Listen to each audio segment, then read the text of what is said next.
del área financiera del Estado Dominicano. El CAPGEFI estará desarrollando una serie de conferencias permanentes sobre los tópicos más importantes. Para ponerle un ejemplo, hemos desarrollado actividades sobre logística aduanera, sobre temas de compra y contrataciones, de administración financiera, de presupuesto, control interno y demás. Y aprovechando la ocasión, le manifiesto que la próxima semana, a las 10 de la mañana, el día 7, estaremos desarrollando una conferencia sobre alianza público-privada. Tiene una relación directa con el tema tributario, así que yo lo exhorto a todos y lo motivo a que nos acompañen en dicha actividad. También quiero manifestarle que nosotros en el CAPEFI tenemos 3 actividades anuales, que es el diplomado en tributación, el cual lleva a todos los integrantes, a todos los participantes, a la sociedad en términos generales, tanto del sector público como el privado, todo el conocimiento básico sobre cómo funciona nuestro sistema tributario en la República Dominicana. Así que les suelto a ustedes a que en el área de admisión y registro, en la extensión 226 o 236, pueden solicitar cualquier tipo de información sobre dicho diplomado. Al mismo tiempo, les suelto a ustedes a que busquen la programación del CAPGEFI, que está en la página de nosotros, sigan las redes sociales, que van a poder ver los diplomados, cursos, talleres que venimos realizando permanentemente en el CAPGEFI, tanto como en la modalidad presencial como en la modalidad virtual. Mientras está el estado actual que tenemos en el país del COVID, de la pandemia, estamos desarrollando los principales programas de capacitación de manera virtual, aunque en algunos temas como el tema del CIGEF, el Sistema Integrado de Administración Financiera, hacemos un semipresencial. Los motivo a que sigan toda nuestra plataforma, que vean la programación del CAPEFI, que se está actualizando permanentemente en beneficio de ustedes. Me despido exhortándole y motivándolo que hagan toda la pregunta que deseen por el chat para que su coordinador, Luis Manuel Matos, pueda transmitir dicha información al facilitador y que ese feedback, esa retroalimentación sea lo que beneficie en la información que vamos a transmitir a todos ustedes. Señores, yo de manera particular, con el respeto y el cariño que le tengo al profesor, pero ante todo le tengo una admiración por sus conocimientos y la forma de transmitirlo. Así que yo le digo a ustedes, aprovechenlo, sáquenle todo el jugo posible, porque es una joya de profesional que tenemos nosotros aquí. El señor Juan José Disla tiene todo el compromiso con ustedes de organizar todas estas actividades que vayan en beneficio de la colectividad.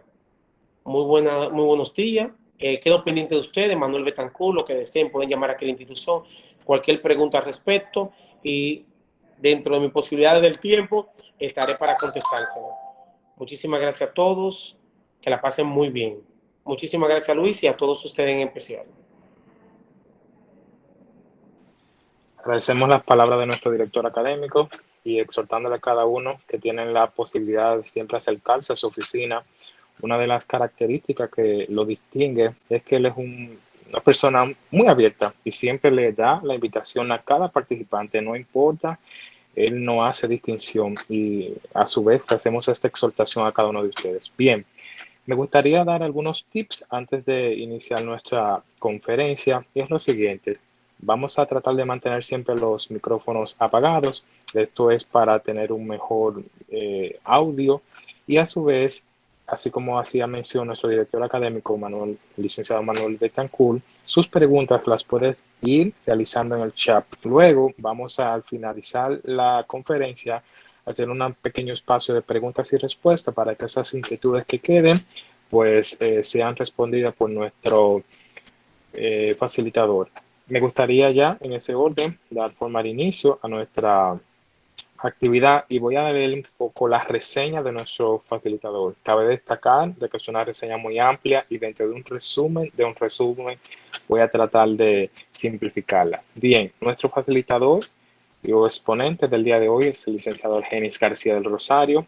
Su formación académica, él es licenciado en Derecho, graduó magna cum laude por la Universidad Central del Este, Tiene un magíster en Derecho de la Administración del Estado de la Universidad de Salamanca, de España. También tiene un magíster en Educación Superior, mención docencia de la Universidad Central del Este. Tiene un máster en Derecho Judicial de la Escuela Nacional de la Judicatura. Tiene un máster en Derecho Tributario y Procesal Tributario de la Universidad Autónoma de Santo Domingo, UAS. También tiene una especialización en procedimiento civil iberoamericano por el Instituto Iberoamericano de Altos Estudios Judiciales de Venezuela. En cuanto a su formación continua, ha realizado cursos de formación avanzada, tales como Derecho Constitucional, Derecho Procesal Constitucional, Acción concentrada en la Constitución, Acción de Amparo, Derecho de Consumidor y Usuario, Teoría del Proceso Civil, Sociedades Comerciales, entre otros. También podemos destacar que ha recibido premios y reconocimientos tales como es un egresado de honor de la Universidad Central del Este, Premio Regional de la Juventud, renglón Liderazgo Profesional, Ministerio de la Juventud, también la labor filantrópica 2010 del Cuerpo de Bomberos Civil de San Pedro de Macorís, entre otros reconocimientos. Además, en el servicio público se ha desempeñado como defensor público, juez de paz ordinario, juez de paz especial de tránsito, juez de sala penal de tribunal de niños, niñas y adolescentes, también juez primer sustituto del presidente del tribunal colegiado, también juez presidente de la Cámara Civil y Comercial del Tribunal de Primera Instancia, juez miembro de la Corte Civil y Comercial de San Pedro de Macorís y actualmente se desempeña como juez miembro del Tribunal Superior de Tierra del Departamento Este. Yo sé que al leer este background uno puede decir, pero ¿y qué edad tiene el profesor? Ustedes se van a sorprender de la edad que tiene y sin más preámbulos quiero darle la bienvenida a nuestro facilitador disponente de esta mañana. Adelante, Argenis. Cabe destacar de que él ha sido uno de los facilitadores de nuestro diplomado en tributación, ha contado con alto cariño, respeto por nuestra institución y por los participantes que siempre se deleitan, voy a utilizar este término, con ese expertise que tiene y en la forma que facilita los conocimientos. Sin más preámbulo, adelante, estimado colega y amigo. Muy buenos días, Luis Manuel. Buenos días a todos y todas. Gracias también a Manuel, el amigo Manuel Betancourt, por esas palabras y esa introducción.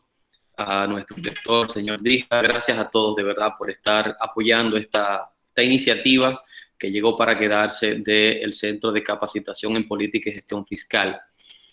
Antes de iniciar, yo quisiera proponerles a los que están conectados, veo aquí unas 56 personas conectadas, los que no tienen ningún inconveniente con su cámara, les agradecería que si pueden abrirla. Esto es una forma de que no me hagan sentir que le estoy hablando a una computadora, porque como ustedes saben, el tema de la tecnología es muy buena, sobre todo en estos temas de pandemia que estamos viviendo, pero igualmente nos aleja un poco de ese calor humano que todos nos gusta.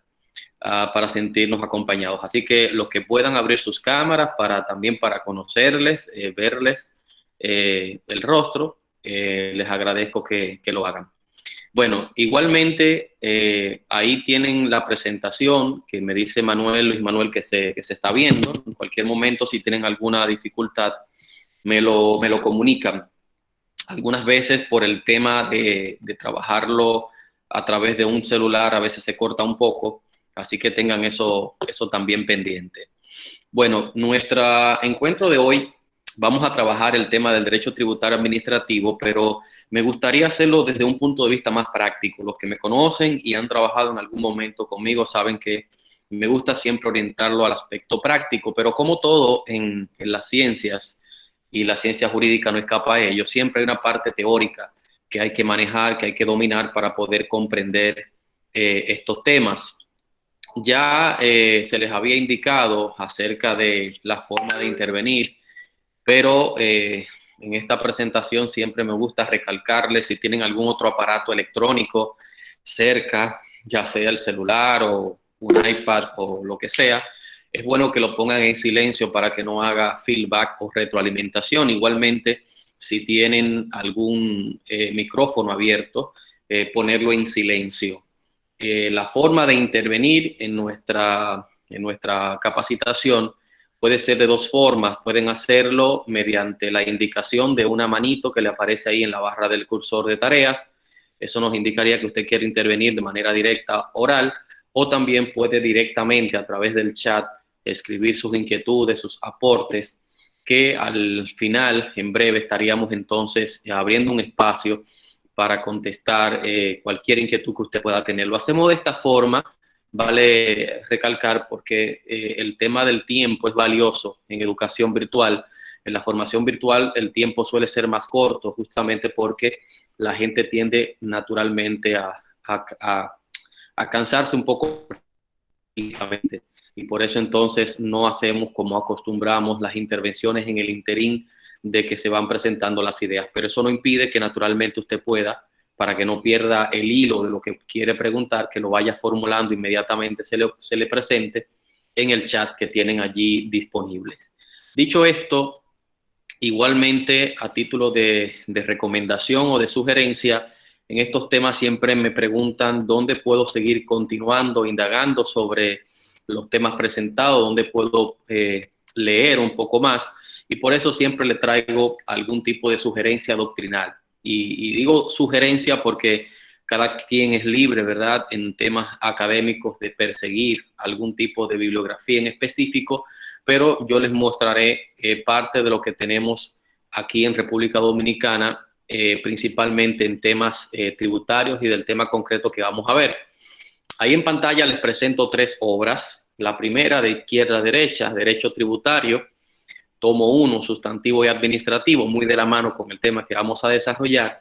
Es una obra del profesor Edgar Barnicha Lleara, que yo siempre digo que si usted no menciona por lo menos el nombre del profesor Edgar Barnicha en materia tributaria, no estaría hablando de derecho tributario, porque en República Dominicana la doctrina más prolífera del tema tributario en cualquiera de sus áreas, no solamente en el derecho tributario administrativo, sino también sustantivo, procesal, es el profesor Edgar Barnicha Lleara, que además ha sido durante muchos años asesor en diferentes momentos de la administración tributaria. En el centro de su pantalla tienen una obra un poco más fresca, más actual, Derecho Tributario, Sustantivo y Administrativo. Es una obra de la licenciada Yorlin Lisset Vázquez, que a lo mejor algunos de ustedes ya la deben conocer por el tema académico. También es docente de aquí del centro y trabaja junto con nosotros en el diplomado de tributación, actualmente la subdirectora jurídica de impuestos internos. Es una obra que complementa la parte jurídica con la parte contable de manera muy, muy interesante, porque su autora comparte ambas profesiones. Así que la tienen ahí también como forma de consulta. Y la que tienen ahí a mano derecha, en rojo con gris, es una obra de nuestra producción, de las que ya hemos publicado. Esta obra es una intención de presentarle al público lo que ha hecho en materia jurisprudencial constitucional el Tribunal Constitucional, que como ustedes saben es esa jurisprudencia que, aunque uno no esté de acuerdo con ella, la tiene que obedecer por el precedente vinculante. Y en materia tributaria hay muchos aspectos que han sido definidos a través de esas sentencias. Entonces ese libro está dividido en 2 momentos, una parte que es la jurisprudencia constitucional en materia tributaria y por otro lado los temas selectos de derecho tributario que hemos venido trabajando con el pasar del tiempo.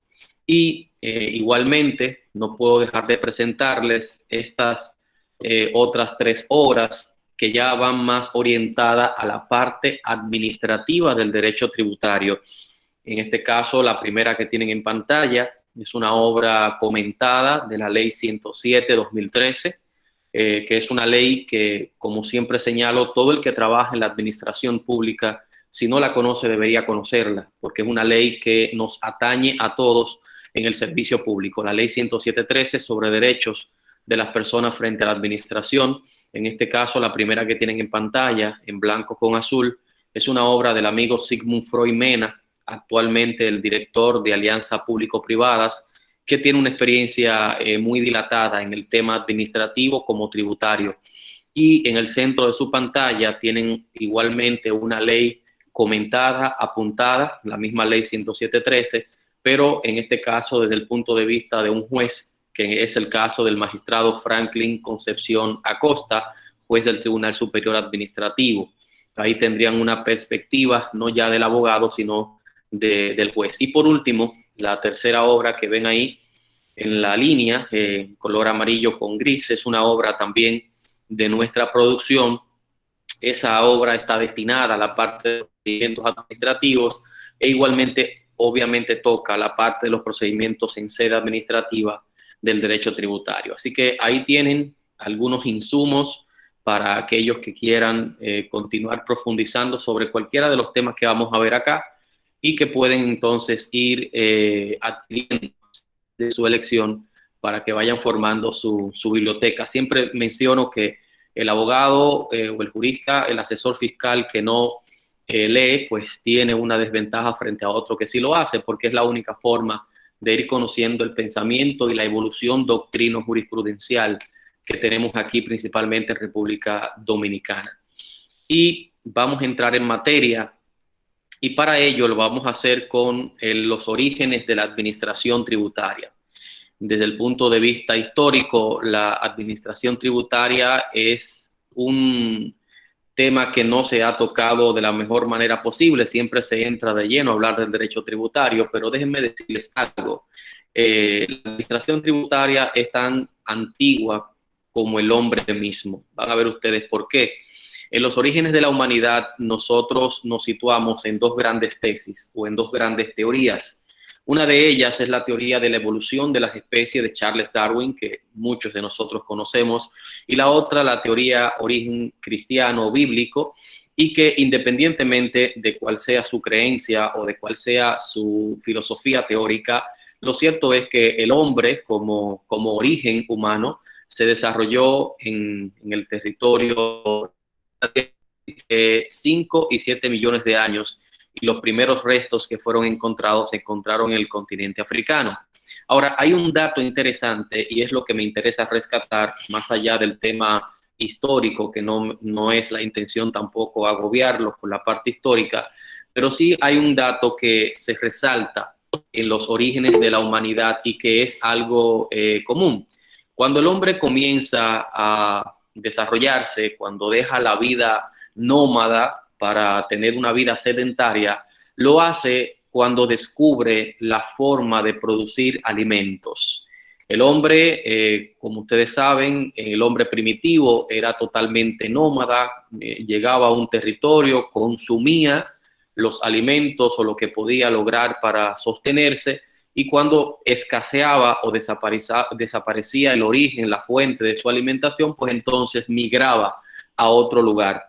Eso cambia cuando el hombre descubre lo que hoy conocemos como la agricultura. Y a partir de ahí entonces dedican en división social o familiar los esfuerzos para la pesca, para la caza y para la siembra. A partir de ahí entonces se produce un fenómeno histórico muy interesante en la evolución humana y que es justamente lo que nos interesa rescatar para el tema propuesto para el día de hoy. Cuando el hombre comienza a ver que tiene necesidades colectivas, no solamente ya necesidades desde el punto de vista de la alimentación, sino también desde el punto de vista de la defensa y seguridad, porque ya las pequeñas castas que se estaban formando tenían entonces la identidad de lo que era el derecho de propiedad, de que si yo labraba una tierra, si yo la sembraba, pues tenía derecho sobre ella y que evidentemente los fundos vecinos no podían venir a invadirla. Eso permitió entonces que se crearan algunos conciertos entre las mismas tribus y las mismas castas de divisiones sociales que configuraron entonces una tesis para negociar, vamos a decir, lo que era la administración de las necesidades colectivas. De hecho, algunos autores, como el caso de Platón, en una obra que los que han estudiado derecho en algún momento la habrán leído, se llama La República de Platón, ustedes recogerán ahí algunas ideas de los inicios de la sociedad y del Estado que partían de que el Estado y la sociedad como cuerpo político, como cuerpo administrativo, para satisfacer esas necesidades complejas que tenían los seres humanos, ya no solo de alimentación, como decía ahorita, sino también de seguridad, de vestido, de habitación o de vivienda. Y a partir de ahí entonces crean un colectivo. Ese colectivo entonces determina que había que diseñar un mecanismo para que un componente de esa sociedad que estaban haciendo se dedicase a administrar lo que eran las necesidades colectivas para su satisfacción. Es a partir de ahí cuando nacen los primeros estados civilizados, si se les puede llamar. El primero, el estado primitivo, y de ahí pasa entonces a un estado feudal.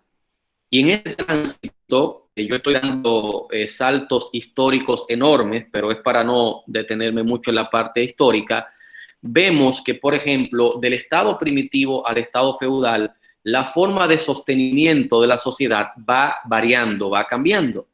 Porque en el estado primitivo, donde la forma de comercio y la forma rudimentaria de intercambio que se hacía era sumamente antigua, se utilizaban métodos como el trueque para, por ejemplo, intercambiar productos y comestibles, pero a partir de ahí había que dejar algún tipo de ofrenda, que era como inicialmente se originó, a los jefes o los encargados de las tribus, que en el lenguaje más moderno o más actual era lo más parecido a una administración pública. Y a partir de ahí entonces se van generando esos tributos que había entonces que dejar para poder sostener las cargas de la colectividad. Esas cargas de la colectividad no eran otra cosa que las necesidades que tenían todos y que, como ya vimos ahorita, a partir de ahí es que se inicia el origen de la sociedad organizada y el concepto de administración. Tenemos necesidades que no podemos satisfacer de manera individual, nos reunimos, nos asociamos y creamos esta figura de la administración para que determinantes de la misma sociedad, elegidos dentro del mismo cuerpo social, administren esas necesidades en favor del colectivo. Eso va cambiando con el tiempo. En el estado feudal, por ejemplo, había una idea de que los que tenían ya el control del poder, que ya era un estado un poco más organizado, aunque basado en el uso de la fuerza. Hay algunas cinematografías, algunas fílmicas que nosotros vemos, por ejemplo, ahora en estos mismos programas de streaming como Netflix. Hay algunas películas como, por ejemplo, Robin Hood o el caso del Cazador, por ejemplo, que aunque son películas mezcladas con un poco de ficción, nos dejan entrever cómo era la sociedad feudal, en la que había que darle un tributo al rey, al príncipe que estaba colocado allí prácticamente de manera vitalicia, porque en algunas sociedades se hacía a través del vínculo de la sangre, la monarquía, y en otros casos por imposición de la fuerza, como la sociedad romana, por ejemplo, por ocupación militar y por dominio del territorio. Pero en fin, había que dejar algún tipo de tributo para el rey o para el príncipe, para la administración, para de ahí sostener las cargas públicas. Esa palabra que hoy día de hecho permanece, van a ver ustedes en nuestra legislación de tributo, justamente se utilizaba como una forma de tributar al rey, de darle algo de lo que nos pertenecía al rey o a la monarquía para el sostenimiento de las cargas sociales de todos, ya sea para garantizar protección, para evitar desposesión de las tierras o para evitar la invasión de sociedades vecinas. Eso va evolucionando con el tiempo hasta que llegamos al Estado-Nación. Y en el Estado-Nación ya la forma de administrar la sociedad se va llevando a un tema un poco más democrático, no ya por el uso de la fuerza, sino por un tema de elección popular de los mismos miembros del mismo conglomerado de esa muestra social que inicialmente se reúne para crear el Estado. Algunos acontecimientos históricos explican esto que trato de graficarles. Podemos, para el caso concreto de la materia tributaria, presentarles dos eventos históricos que algunos de ustedes posiblemente escucharon o leyeron en algún momento en materia, por ejemplo, como las historias de las ideas políticas, que es el caso de la Revolución Francesa, por un lado, y la Revolución del Té o el Motín del Té. La Revolución Francesa de 1789 tiene muchas causales, tiene muchas razones históricas que le dieron origen. Y de hecho, no pudiéramos decir que una sola es la que ha generado o la que dio lugar a este estallido de la Revolución Francesa que termina, como ustedes conocen, en el año de 1799 con la toma de la Bastilla. Lo que sí es cierto es que a partir de esa Revolución Francesa, la historia universal es prácticamente dividida en dos momentos, hasta el punto de que nosotros todavía, por ejemplo, en la Constitución Dominicana de 2010 o de 2015, como algunos le llaman, tenemos algunas figuras de la misma Revolución Francesa, porque a partir de allí es donde nace la Declaración de los Derechos del Hombre y del Ciudadano de 1789, que fue todo un cambio paradigmático de mentalidad en una época en la que todavía era posible, por ejemplo, que usted pudiera tener a un hombre explotando a otro hombre en ámbitos de esclavitud. Pero la Revolución Francesa, una de las cosas que incentivó a esa revolución fue justamente el tema impositivo. Teníamos una sociedad ya organizada, como ya acabamos de reseñar, así históricamente, una sociedad ciudadanos debían contribuir para el sostenimiento de las cargas públicas, para las cargas del Estado, que se traducían en la satisfacción de esas necesidades complejas que hablábamos ahorita. Para decírselo en términos sencillos, es lo que hoy en día nosotros llamamos servicios públicos y que la Constitución de la República lo recoge en el artículo 147. Salud, educación, agua potable, electricidad, transporte, alimentación, etcétera. Servicios públicos en sentido general. Ahora, ¿qué ocurre? La sociedad francesa está dividida en tres niveles, como lo están viendo ahí en esa pirámide que tienen ahí en pantalla. Estaba en la cúspide más alta el rey con la familia de la corte, lo que la historia recoge como los cortesanos, y a partir de ahí tenían una serie de privilegios que evidentemente contrastaban con lo que estaba más abajo. Tenían privilegios, tenían derechos, tenían todos los cargos administrativos, por lo tanto gozaban del ejercicio del poder y, fíjense algo, no pagaban impuestos.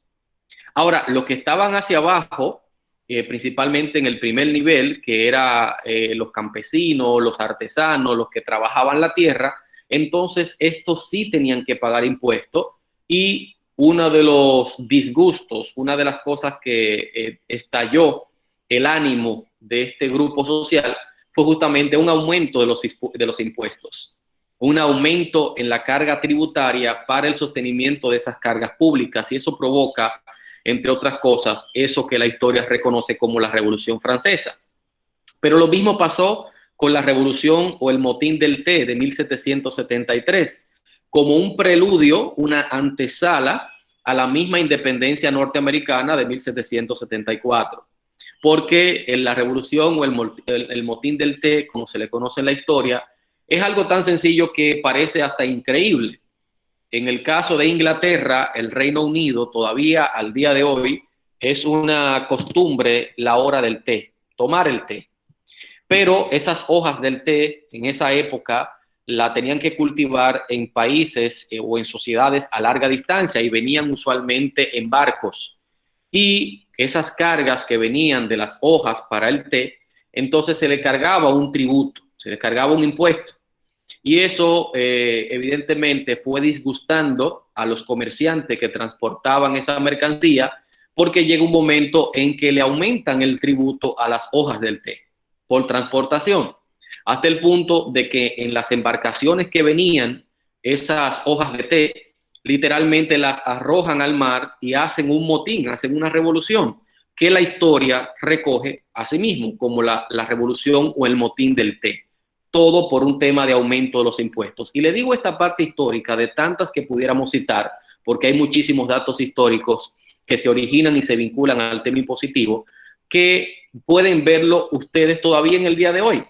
Hace apenas un mes o menos de un mes, si ustedes se ponen a recapitular en su mente y si le han dado seguimiento a la historia latinoamericana sobre todo, nosotros tuvimos recientemente un evento social que colmó toda la atención de la parte de Latinoamérica, pero también del mundo. El caso de Colombia, cuando se hace el aumento de los impuestos.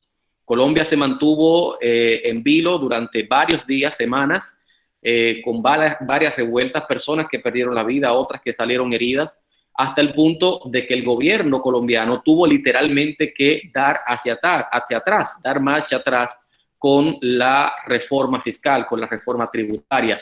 Y la República Dominicana, por ejemplo, tampoco ha sido la excepción. Claro, gracias a Dios, en menor medida, porque el presidente actual de la República en esa parte fue sumamente sensitivo y visionario y evitó que a inicios de su mandato se produjese algo, Dios nos libre, similar a lo que ocurrió en Colombia. Ustedes recordarán que el año pasado, entre octubre-noviembre, se anunció desde el Gabinete Financiero y Tributario del Estado la posibilidad de unos nuevos impuestos cargados, por ejemplo, a la tarjeta de crédito, a las compras por internet, etcétera.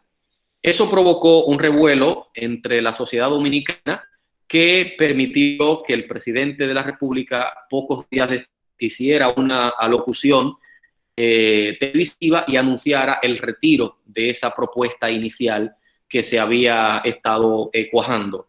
Sobre todo porque muchos asesores decían que no era prudente el gobierno comenzando y arrancar con una reforma. Claro, el tema no era simplemente aumentar impuestos. La idea no era mala, la idea era buena. El tema era el momento, porque el gobierno dominicano estaba recibiendo, como todos nosotros lo hemos visto, una etapa en la que necesita recursos por encima de lo normal, por el tema de la pandemia. Entonces había necesidad de generar algún tipo de incentivo económico sacándolo de otras áreas que no estaban. Naturalmente eso fue cesado y impidió situaciones mayores como el caso reciente de Colombia. Si ven ustedes entonces, el tema del sostenimiento de las cargas públicas para la administración pública en sentido general y principalmente para la administración tributaria no es un tema pacífico. De hecho, ustedes recordarán que a inicios del mandato de este cuatrenio del presidente de la República, principalmente a partir del ministro administrativo de la presidencia, se anunciaba una reforma fiscal, una profunda reforma fiscal. De hecho, se formuló una comitiva, se hizo un decreto presidencial el 19 de este mismo año que discurre para la elección de un conjunto de profesionales del área de derecho público, principalmente para la revisión de varios instrumentos del área administrativa y del área tributaria. Y eso, naturalmente, encaminado a la reforma. Más recientemente, y cuando digo más recientemente, le estoy hablando de apenas hace una semana, aquellos que le dan seguimiento a la información fiscal y tributaria lo recordarán, el presidente anunció que el tema tributario ya quedaría para el año que viene, el tema de la reforma fiscal, porque son temas altamente sensibles pero necesarios, porque la forma en la que la sociedad se autosostiene o se autoadministra es a partir de esos recursos que hemos venido estableciendo. Entonces, en la tesis del contrato social, para concluir con esta parte, se señala lo que inicialmente le estaba graficando, mostrando. Hay una tesis que se desarrolla en la historia social universal como la teoría o la tesis del contrato social, que muchos apoyan en una obra que también es muy conocida entre los abogados y entre los juristas, que es una obra de Juan Jacobo Rousseau, escrita en 1762, que se llama a sí mismo El contrato social.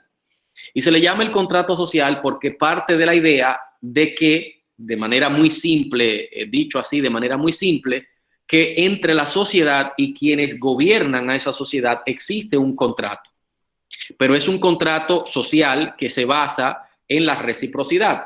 ¿Qué significa eso? Bueno, que el Estado, como ente de gobierno, tiene un conglomerado social que hoy en día ha cambiado mucho de esos orígenes de los que hablamos ahorita, y entonces elegimos a quienes nos gobiernan. De hecho, si usted agarra ahora mismo la Constitución de la República, y le invito a que lo haga en este momento más adelante, y se lee la parte preambular que anteriormente no era muy conocida porque primero había desaparecido, no la teníamos en la Constitución de San Cristóbal, la teníamos y muchos años después la volvimos a introducir. La parte preambular dice claramente cuál es el sentido de ese contrato social. Fíjese cómo comienza diciendo, y ahí lo tienen en pantalla, ese pequeño fragmento de esa oración, comienza diciendo: nosotros representantes del pueblo. Los representantes del pueblo, que son los dueños, amos y señores del interés público, o sea, nosotros, los ciudadanos, son los que nos representan a nivel de la administración pública, senadores, diputados, presidentes, ministros, viceministros, etcétera. Algunos por elección directa y otros por elección indirecta, en el caso de los ministerios o de las direcciones de la administración. Pero al final del día, todos son representantes ¿de quién? Del pueblo. Entre ellos y nosotros, el pueblo, existe un contrato. Y ese contrato lo que significa es que nosotros, titulares del poder, se lo damos provisionalmente, y esa palabra provisional en el caso del lenguaje constitucional dominicano puede significar 4 años o 6 años en los casos que ha variado el tema constitucional. Le damos ese poder provisionalmente ¿para qué? Para que administren las necesidades colectivas de todos y nosotros entonces le contribuimos económicamente para el financiamiento de esas necesidades. ¿Cómo le contribuimos? Esencialmente a través del pago de los tributos. Y digo esencialmente porque van a ver ustedes que no es la única fuente de ingresos, aunque sí la principal. Entonces, para que tengan una idea más clara, a lo mejor usted ha leído en algún momento en la prensa, en las redes sociales, que la sociedad usualmente recibe un calificativo para el presidente de la República, que en la prensa, en los medios de comunicación, se refieren al presidente como el primer mandatario de la nación. Y yo le invito a que reflexione sobre ese calificativo que tiene escondido detrás esto que estamos ahora dilucidando. Y a lo mejor usted no ha reparado en eso. ¿Por qué se le llama al presidente de la República primer mandatario de la nación? Yo una vez hice esta misma pregunta en un ámbito académico de grado y alguien me dijo, bueno, porque es el primero, el que más manda. Pero no, primer mandatario viene porque existe un contrato, ese contrato que estamos hablando entre el presidente, entre el gobierno y el Estado, la sociedad. Se le llama mandatario porque existe un contrato de mandato. Los que han manejado el derecho privado, en el derecho civil dominicano todavía existe ese contrato. El contrato de mandato, de hecho, algunos de nosotros lo conocemos como el contrato de poder. Los abogados lo conocemos mucho porque tenemos un contrato de mandato o de poder muy especial, que es el contrato poder quota litis. Es el contrato que se formula entre el cliente y el abogado, es un contrato de poder. Pero el mandato o el contrato de poder se puede dar en cualquier escenario. Si usted, por ejemplo, reside fuera del país y no puede venir a República Dominicana para vender una propiedad que a usted le pertenece o para adquirir una, usted le da poder, le da mandato a alguien que esté aquí de su confianza para que en su nombre ejerza los derechos que a usted le corresponden. Ese mandato que existe entre la sociedad y el Estado justamente es lo que se produce. Por eso el presidente de la República se le llama el primer mandatario. Mandatario porque el que da el poder se llama mandante, que es el pueblo, y mandatario es el que lo recibe, el que recibe el poder, al que se le delega el poder. El mandatario es el que lo está recibiendo para representar en el nombre del mandante sus derechos y obligaciones. Ese mandante somos nosotros, el pueblo.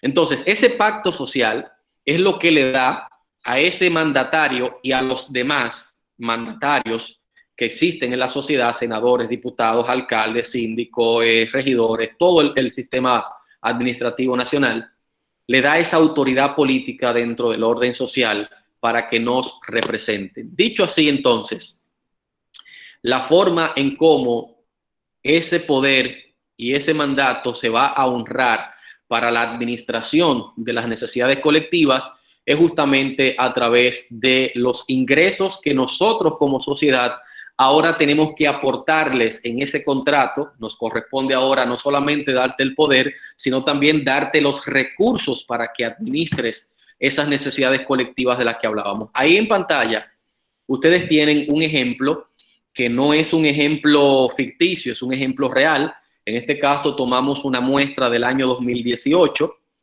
y en el año 2018, para que tengan una idea, los ingresos públicos ascendieron a 539.513 millones de pesos. Ahora, de todo esos ingresos públicos que le entran al Estado para el sostenimiento de las cargas públicas, ¿de qué representa la parte impositiva? ¿Cuál es el porcentaje que representan los impuestos? Porque la forma de ingresos puede provenir de diferentes formas, a través de empresas públicas, a través de deudas por cobrar, a través de donaciones o de ingresos de capital. Pero fíjense ahí que en el caso de los ingresos por impuestos estamos hablando de un 93%. Un 93%, estamos hablando de que apenas un 7% de los ingresos públicos obedecen a ingresos de no naturaleza impositiva.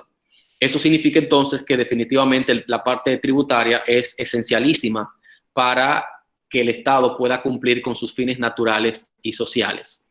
Entonces, en conclusión de esta primera parte, ¿de qué se sostiene el Estado? ¿De qué se sostiene la administración? Está contenida la regla en el 243 de la Constitución de la República.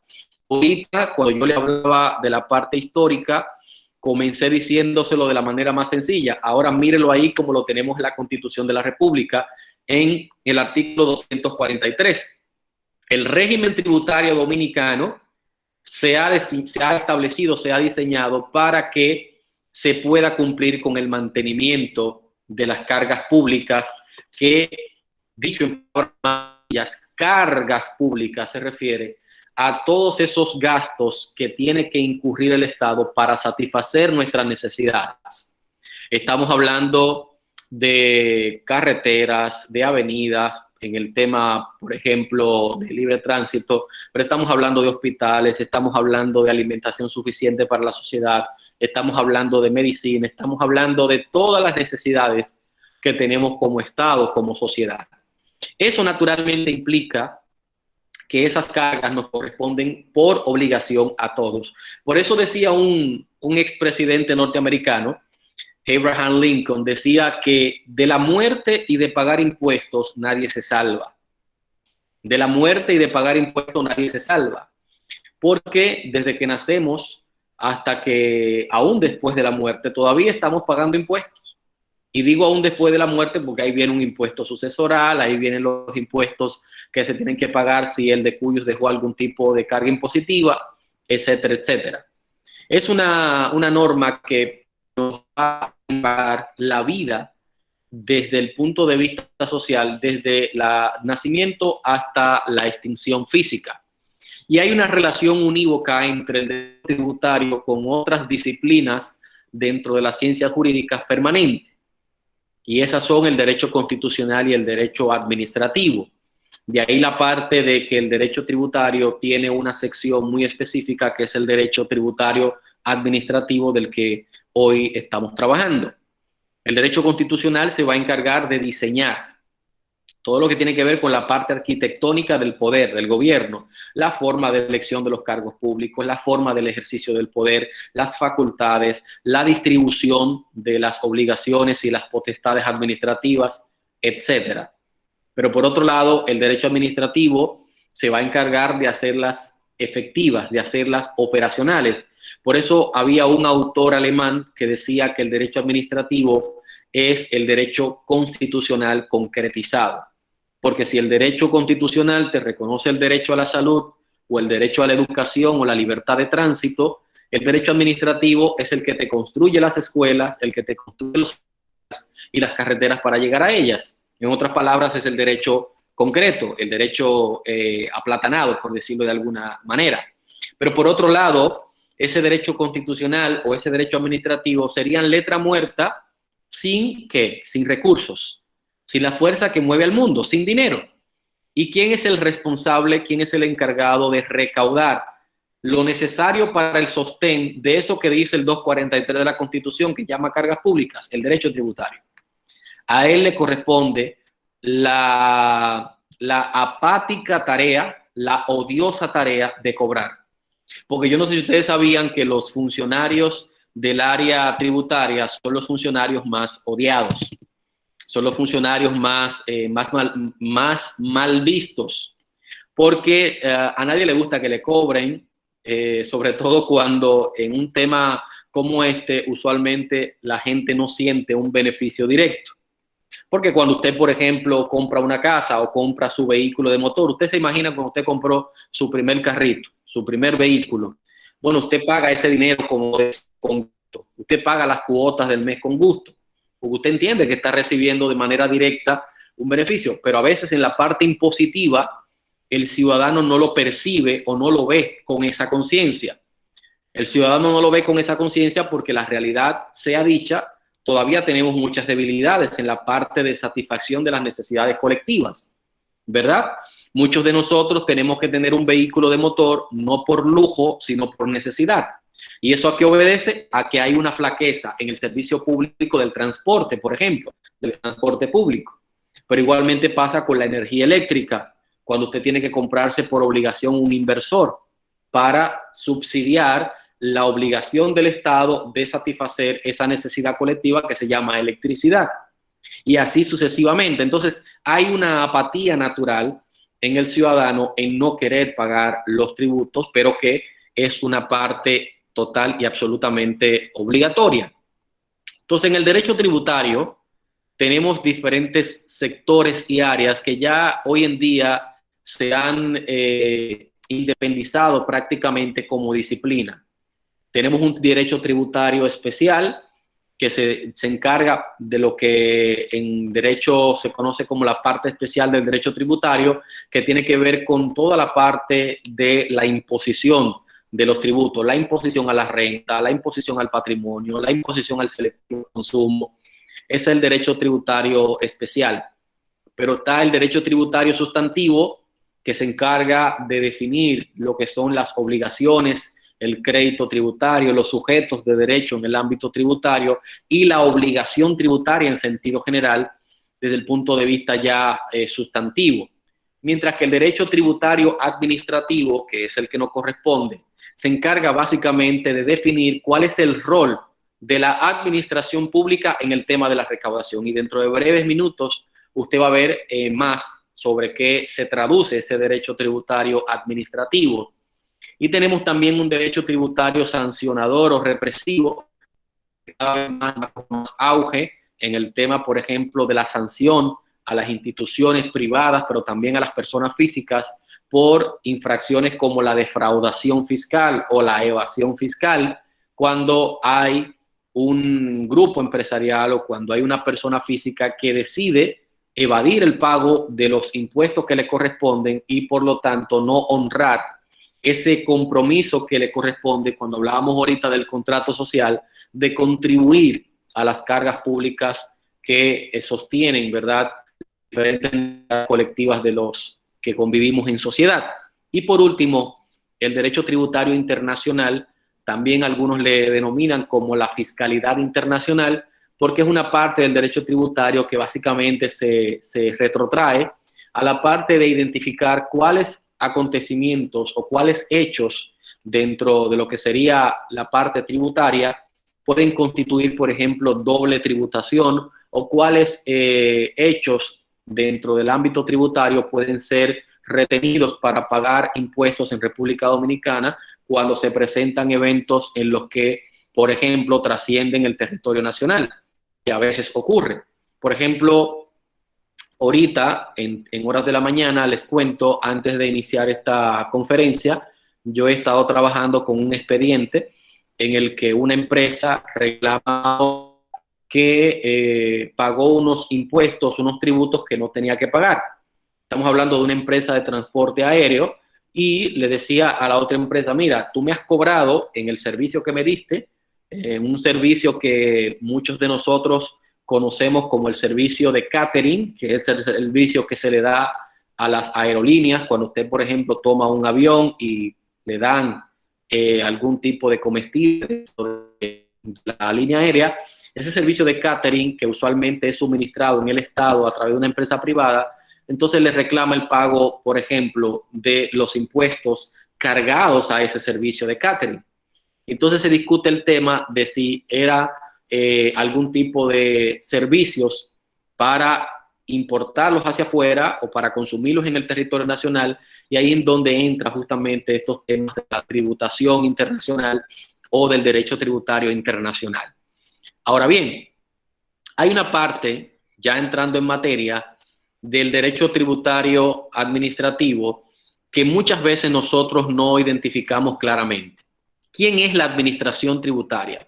Ahorita hablábamos de la administración en sentido general, esa administración que nace, ¿verdad?, con el ser humano cuando se comienza a organizar en sociedad para luego buscar la forma de solucionar o satisfacer las necesidades colectivas. Ahora, esa administración tributaria, usualmente, yo sé que cuando usted piensa en administración tributaria, lo primero que piensa es en DGI, Dirección General de Impuestos Internos. La gente usualmente, cuando le hablan de tributos, de impuestos, piensa en DGI. Pero vean ustedes que la administración tributaria no es solamente la Dirección General de Impuestos Internos y además no es solamente la intención de crear impuestos. Es verdad que la administración tributaria inicialmente su foco de acción, su canal de acción se circunscribe a la creación de impuestos a través de los diferentes mecanismos que tenemos por el Congreso Nacional. Pero también se encarga de trazar las políticas tributarias, las políticas que se van a tomar en cuenta en el tiempo en el que se esté gobernando un determinado periodo presidencial o gubernamental para la sociedad o la ciudadanía. Pero también la parte más sensible, más odiosa, como le decía hace un momento, que es la de recaudar impuestos. Pero también vean que también es la de invertir. Ustedes sabían que la parte del derecho tributario administrativo también se encarga de incentivar al desarrollo, de invertir, porque la parte de recaudar impuestos es una parte esencial, la primordial diríamos, pero no es la única. Porque, por ejemplo, nosotros les voy a mostrar algunos ejemplos. El caso, por ejemplo, del incentivo al desarrollo fronterizo. Usted tiene una empresa o quiere instalar una empresa y decide, por ejemplo, que esa empresa usted la va a instalar en Montecristi, o la va a instalar en Pedernales, o la va a instalar en Elías Piña, o en Dajabón, una provincia fronteriza. ¿Cuál es la ventaja de yo instalarme en esa zona fronteriza? Bueno, que a partir de allí tengo lo que la misma ley denomina incentivo al desarrollo fronterizo, que implica que por el hecho de usted instalar su negocio, su empresa en un lugar tan alejado, tan apartado de la parte, ¿verdad?, céntrica del Estado, entonces va a recibir unas exenciones fiscales en la actividad que usted realice. Y por eso que usted ha visto, por ejemplo, algunas empresas, y ahí le pongo un caso real que todavía está en debate, que es el caso de Cola Real y Coca-Cola, por ejemplo, que a lo mejor ustedes conocen. El caso de Bepensa Dominicana y Industria San Miguel. Coca-Cola y Cola Real tienen un pleito casado todavía, como dicen, porque Cola Real se ha instalado en una zona de incentivo al desarrollo fronterizo desde el punto de vista impositivo y por lo tanto puede producir el producto a menor costo. El tema de la calidad es otra cosa, tiene que ver con la marca, con el producto, ya con la receta química del producto, ese es otro cuento, pero la parte ya de la producción, a nivel de producción económica, sí que lo tiene que ver mucho con la parte impositiva. Entonces le dice Cola Real a Coca-Cola, bueno, ven para acá también, para la zona fronteriza, para que te beneficies también de ese incentivo al desarrollo. Entonces no es tan fácil porque Coca-Cola en República Dominicana, que tiene una planta física bastante grande y una empleomanía también a la que tiene que responderle, entonces no es tan fácil como para trasladarse a una zona fronteriza apartada de la parte céntrica comercial del Estado. Pero es para que vean que también se incentiva al desarrollo y lo vemos también en la parte turística. En la parte turística, por ejemplo, hay un incentivo al desarrollo turístico cuando usted compra o adquiere, por ejemplo, un inmueble en una zona de desarrollo turístico. usted no va a tener que pagar, por ejemplo, el 3% para la transferencia de ese bien a su nombre. Esa es una forma también de incentivar al desarrollo, pero también en la parte intelectual, en la parte de producción literaria, que por cierto ya recientemente el plazo ya está por vencerse. Cuando usted produce libros, cuando usted escribe y produce algún tipo de producción bibliográfica, entonces también hay un incentivo al desarrollo por producción bibliográfica, y lo propio pasa en materia de cine. Ustedes nunca se han preguntado por qué, por ejemplo, tanta gente se ha dedicado a la industria de la cinematografía. ¿Por qué hay en particular en República Dominicana un par de personas que producen muchas películas, que algunos le tienen unos calificativos muy particulares en el ámbito local? Bueno, porque hay un incentivo al desarrollo de la cinematografía, que viene también por una ley, la ley de cine, que por cierto también se ha estado buscando la forma de ampliar el plazo de gracia, ese plazo que se le dio de gracia para el incentivo a la parte de cine, justamente como una manera de provocar ese desarrollo de esa industria en República Dominicana. Y ustedes han visto, por ejemplo, que actualmente el propio presidente de la República ha recibido y ha tenido encuentros directos con personas como el caso de el reconocido actor y productor Vin Diesel, que recientemente, por ejemplo, esta semana que acaba de transcurrir, ha roto récords a nivel mundial con el tema de la puesta en escena de su serie de película de Rápido y Furioso, que ha estado aquí en República Dominicana. Eso tiene mucho que ver con esa parte del incentivo, porque cuando esas empresas de la cinematografía vienen al territorio dominicano, entonces se encuentran con una apertura impositiva que no tienen en otros países, porque si se van a su país de origen, por decir algo, Estados Unidos, van a tener que pagar una gran cantidad de millones de dólares en impuestos que en República Dominicana, por ejemplo, no lo tienen que pagar.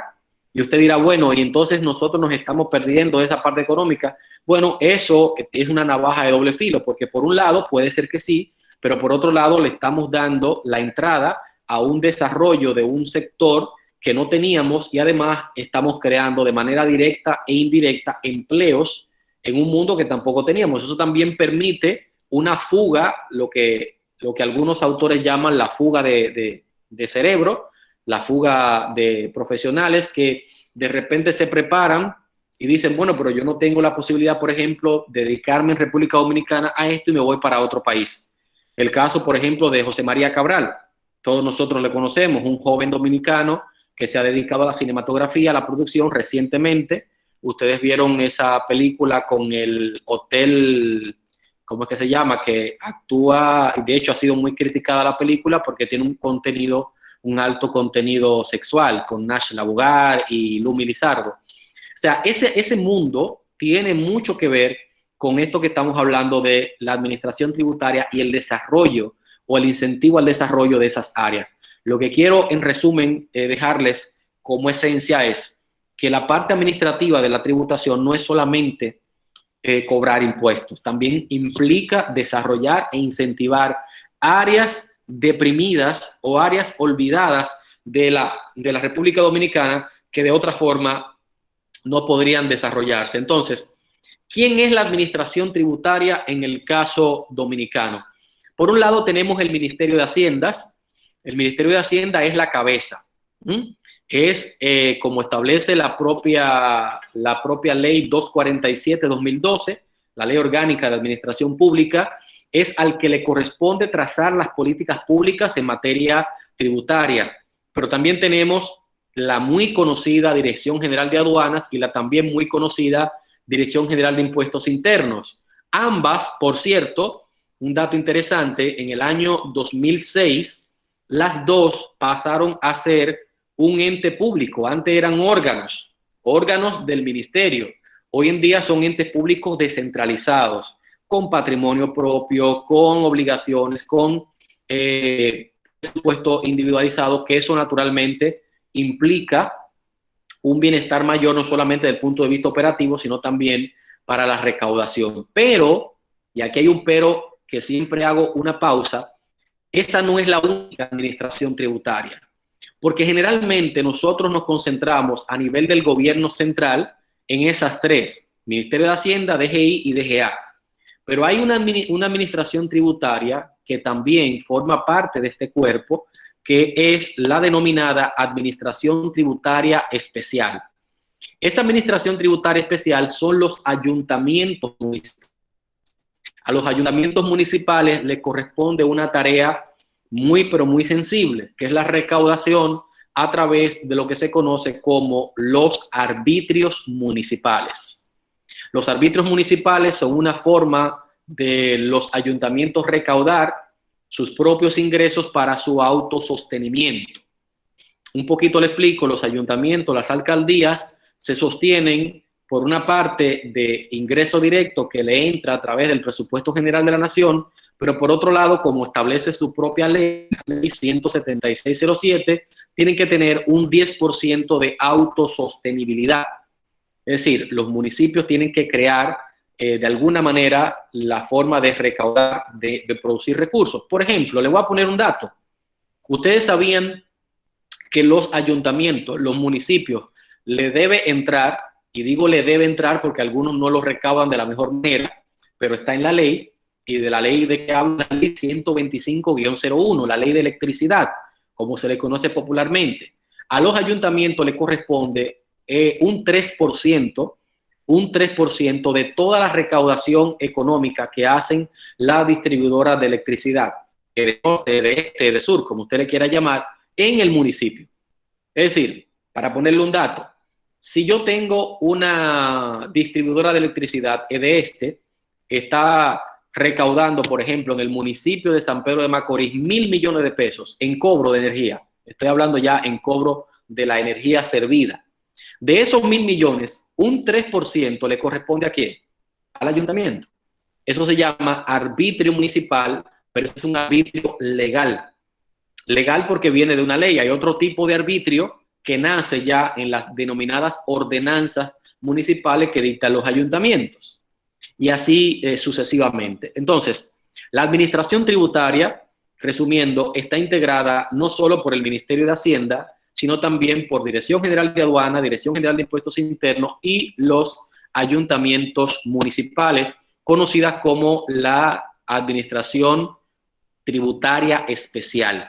Y ahí en pantalla tienen una sentencia del Tribunal Constitucional que lo que la misma ley dice, pero que a veces dicho en boca del máximo tribunal en materia constitucional tiene un sentido diferente, tiene un sabor distinto.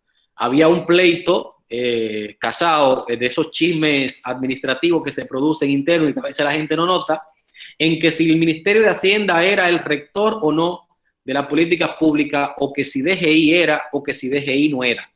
Y el pleito vino principalmente con DGI, no necesariamente con DGA, porque la mayor cantidad de recaudación a nivel impositivo la hace impuestos internos, que le corresponde, como su nombre lo dice, la parte tributaria interna. La parte externa, que tiene que ver con las aduanas, que en el caso dominicano, a pesar de que somos un país pequeño, tenemos las tres aduanas que existen, ¿verdad? La aérea, por el tema aeroportuario, la terrestre, porque tenemos un tema colindante, ¿verdad?, con otro país, que es el caso de Haití, pero también la que tenemos por la parte marítima, ¿verdad?, por los diferentes puertos marítimos que tenemos en República Dominicana, la parte arancelaria.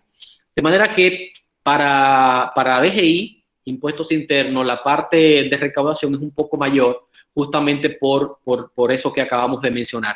Pero eso no significa que una u otra sea titular o sea independiente en la administración de su gestión o de sus recursos, porque de hecho, la ley 247, que es la ley de administración pública, en su artículo 50 y 51 claramente establece que toda dirección, aún sea realizada o tenga autonomía, como el caso de DGI y DGA, debe estar adscrita a un ministerio. Debe estar adscrita al ministerio del cual dependen sus políticas públicas. Y por eso, como ha dicho el Tribunal Constitucional en esa sentencia del año 2016, es el Ministerio de Hacienda el órgano centralizado de administración central que les corresponde ser el rector o la máxima autoridad en ese sentido de las políticas públicas en materia tributaria. Y bueno, Antes de pasar a esto, sí quisiera también que ustedes estén claros en una parte que pertenece al derecho tributario sustantivo, pero que es bueno que ustedes lo tengan presente. En materia tributaria no solamente hablamos de impuestos. Es decir, la gente le dice impuesto a todo. El que no maneja o no domina la materia le llama impuesto a todo. Pero el calificativo para usted referirse en manera general a eso sería tributos. La palabra es tributos. Ahora, el tributo se divide en 3 categorías: impuestos, tasas y contribuciones especiales. ¿Ok? Impuestos, tasas y contribuciones especiales. La gente le dice impuesto a todo porque es el más conocido, es el más común. La tasa es un tipo de tributo que usualmente se paga cuando usted recibe un servicio a cambio, un servicio público a cambio. Por ejemplo, por ponerle un caso, cuando usted va ahí ¿cómo se llama? A registro de títulos, usted va a registro de títulos a pedir, qué sé yo, una certificación de estado jurídico del inmueble. Usted quiere comprar un inmueble, por ejemplo, y usted quiere saber si ese inmueble tiene alguna carga o gravamen, si tiene una hipoteca, para decirlo en términos llanos. Para eso, usted va y busca una certificación en registro de títulos. Pero para esa certificación, para que se le entregue, ¿qué usted tiene que pagar? Tiene que pagar una tasa. Ahí no se llama impuesto, se llama tasa, porque usted está recibiendo un servicio directamente a cambio por lo que está realizando. Pero el servicio más básico que conocemos todos los abogados en el ámbito judicial es cuando, por ejemplo, usted va y fija una audiencia. Para fijar una audiencia, el pago de las tasas. O en el ámbito ya más laboral que la gente conoce, cuando usted le piden una certificación de no antecedentes penales, lo que la gente llama papel de buena conducta. Cuando usted va a la fiscalía y le dicen, primero tiene que ir al banco de reservas y pagar ¿qué? La gente dice, pagar el impuesto. Ese no se llama impuesto, ese se llama tasa, porque lo que usted va a recibir a cambio para que le entreguen ese papel de buena conducta o certificado de no antecedentes penales es un servicio. Y luego está el impuesto, que sí es un tipo de tributo en el que usted no identifica de manera inmediata lo que está recibiendo a cambio por pagar el impuesto. En otras palabras, el impuesto es un tipo de tributo que usualmente la recaudación va directamente al presupuesto nacional con la intención de distribuirlo para la satisfacción de esas necesidades colectivas que hablábamos ahorita: transporte, educación, carreteras, puentes, avenidas, etcétera. Ahora, cuando usted, por ejemplo, compra un producto industrializado, un bien o servicio industrializado, usted paga el ITEVIS, ¿verdad? El impuesto a la transferencia de bienes y servicios industrializados, lo que en países europeos le llaman el IVA, impuesto de valor agregado. Cuando usted paga eso, usted no identifica qué está recibiendo a cambio. No sabe en qué ese 18% que se le cargó al producto que usted pagó, qué se va a utilizar. Por eso se le llama impuesto. Y por último, están las contribuciones especiales, que son más escasas. Las contribuciones especiales son un tipo de tributos que se paga cuando su propiedad recibe por una intervención del Estado un valor agregado, o lo que llamaríamos una plusvalía. Por ejemplo, yo que estoy en el área inmobiliaria, como le decía ahorita a Luis Manuel, yo soy juez del Tribunal Superior de Tierras. Ahí hay un tipo de impuesto interesante. Cuando usted, por ejemplo, sanea un inmueble, sanear un inmueble es cuando usted le saca título por primera vez, para decírselo en términos sencillos, y le va a sacar el título por primera vez, usted tiene que pagar una contribución especial, que está en la ley 10805 de registro inmobiliario. ¿Por qué? Porque cuando su inmueble tiene título, ¿qué adquiere su inmueble? Un valor mayor. No es lo mismo. Usted no ha visto, por ejemplo, en bienes raíces, la publicidad que ponen en la calle los abogados y los agentes inmobiliarios. Se vende casa, ¿con qué? Con título definitivo. ¿Usted sabe por qué? Eso ahí abajo. Porque cuando usted dice vendo casa con título definitivo, tiene un valor mayor. No es lo mismo cuando la casa no tiene título, que ya usted tiene necesariamente que incurrir en esos gastos y en ese procedimiento. Entonces, por el hecho de emitirle ese certificado de título, el primero, estoy hablando del primero, porque si después usted transfiere una segunda, tercera, cuarta venta, ya no tiene que pagarlo. Esa contribución especial se paga la primera vez que el inmueble se registra. tiene que pagar esa contribución especial porque el inmueble va a adquirir ese valor adicional. Entonces, ahí tienen ustedes esa clasificación, impuestos, tasas y contribuciones especiales. Hay algunas que todavía la doctrina está peleando cómo se clasifica o dónde la pongo, no tienen una forma serena de colocarla, que es el caso, por ejemplo, del peaje. ¿Qué es el peaje? Porque, por ejemplo, si usted está en la capital, yo ahora mismo de donde le estoy transmitiendo, yo estoy en Juan Dolio ahora mismo, yo vivo acá. Si yo tengo que ir para allá, para Santo Domingo, tengo que cruzar el peaje. Y, por ejemplo, hay otros lados en los que usted tiene que pagar hasta más. Yo, el fin de semana pasado, tuve que ir a Punta Cana y tuve que pagar, déjame ver, 2, 3 peajes para entrar y para salir. Ahora, ¿qué es el peaje? El peaje es una tasa, es una contribución especial, es una contraprestación. No. La mayoría de los autores, y en eso coincidimos, dicen que se trata de un precio público, porque una de las condiciones para que el tributo califique como tal es que lo recaude ¿quién? La administración tributaria. Esa administración tributaria de la que hablábamos ahorita, DGI, DGA o los municipios. Pero ¿qué pasa con el peaje?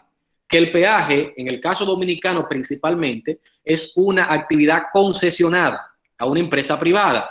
Por eso la empresa privada puede gestionar, puede regentear esa recaudación, porque se trata de un precio público, no se trata de un impuesto o de un tributo. Y el caso más concreto que todos conocemos y tan discutido es el caso de la autopista Juan Pablo II, conocida como la autopista de Samaná, el llamado peaje sombra. Entonces ahí usted ve como una empresa privada lo recauda. Y por otro lado, el caso de los ingresos parafiscales.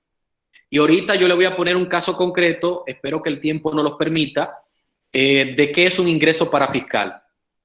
Los ingresos parafiscales es, por ejemplo, usted tiene que pagar lo que se conoce como la TCS. La gente dice, hay que pagar la TCS.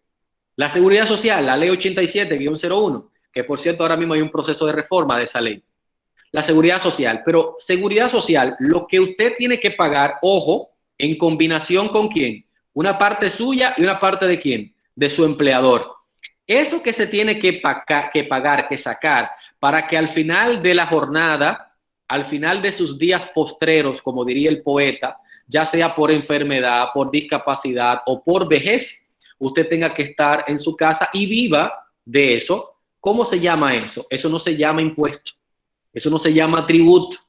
¿Usted sabe por qué? Porque la esencia del tributo, ¿qué es? Que va directo a lo que ya hablábamos ahorita, a satisfacer ¿qué? Las necesidades sociales. Pero lo que usted paga de TCS no se usa para construir calles, ni para construir avenidas, ni para construir edificios, ni para pagar deudas o empréstitos. No, lo que usted se le saca de ese porcentaje que establece la ley combinado, como ya dijimos, es para el sostenimiento de su pensión o de su jubilación cuando corresponda, en los casos que la misma ley señala por algún tipo de cesación anticipada de su labor. Entonces, el ingreso parafiscal no es un tipo de tributo, por las razones que ya hemos expuesto, pero que generalmente la gente lo confunde. Entonces, volviendo a esta parte, los órganos y entes públicos, yo quisiera que nosotros estemos claros que esa administración tributaria de la que acabamos de hablar hace un momento, Ministerio de Hacienda, DGI, DGA, tiene un calificativo administrativo. Recuérdese que esto es derecho tributario administrativo. Tiene un calificativo administrativo que tiene un impacto importantísimo en la práctica. Y luego usted va a ver por qué. Yo le voy a poner un par de ejemplos. La ley 247 separa los órganos de los entes públicos. Y yo no me voy a detener en la lectura de la ley porque usted tiene la ley ahí. La ley usted la puede leer. El artículo 6 de la ley 247. Lo importante es que usted sepa qué es un órgano y qué es un ente público. Por ejemplo, si yo le preguntase, ¿qué es la DGI?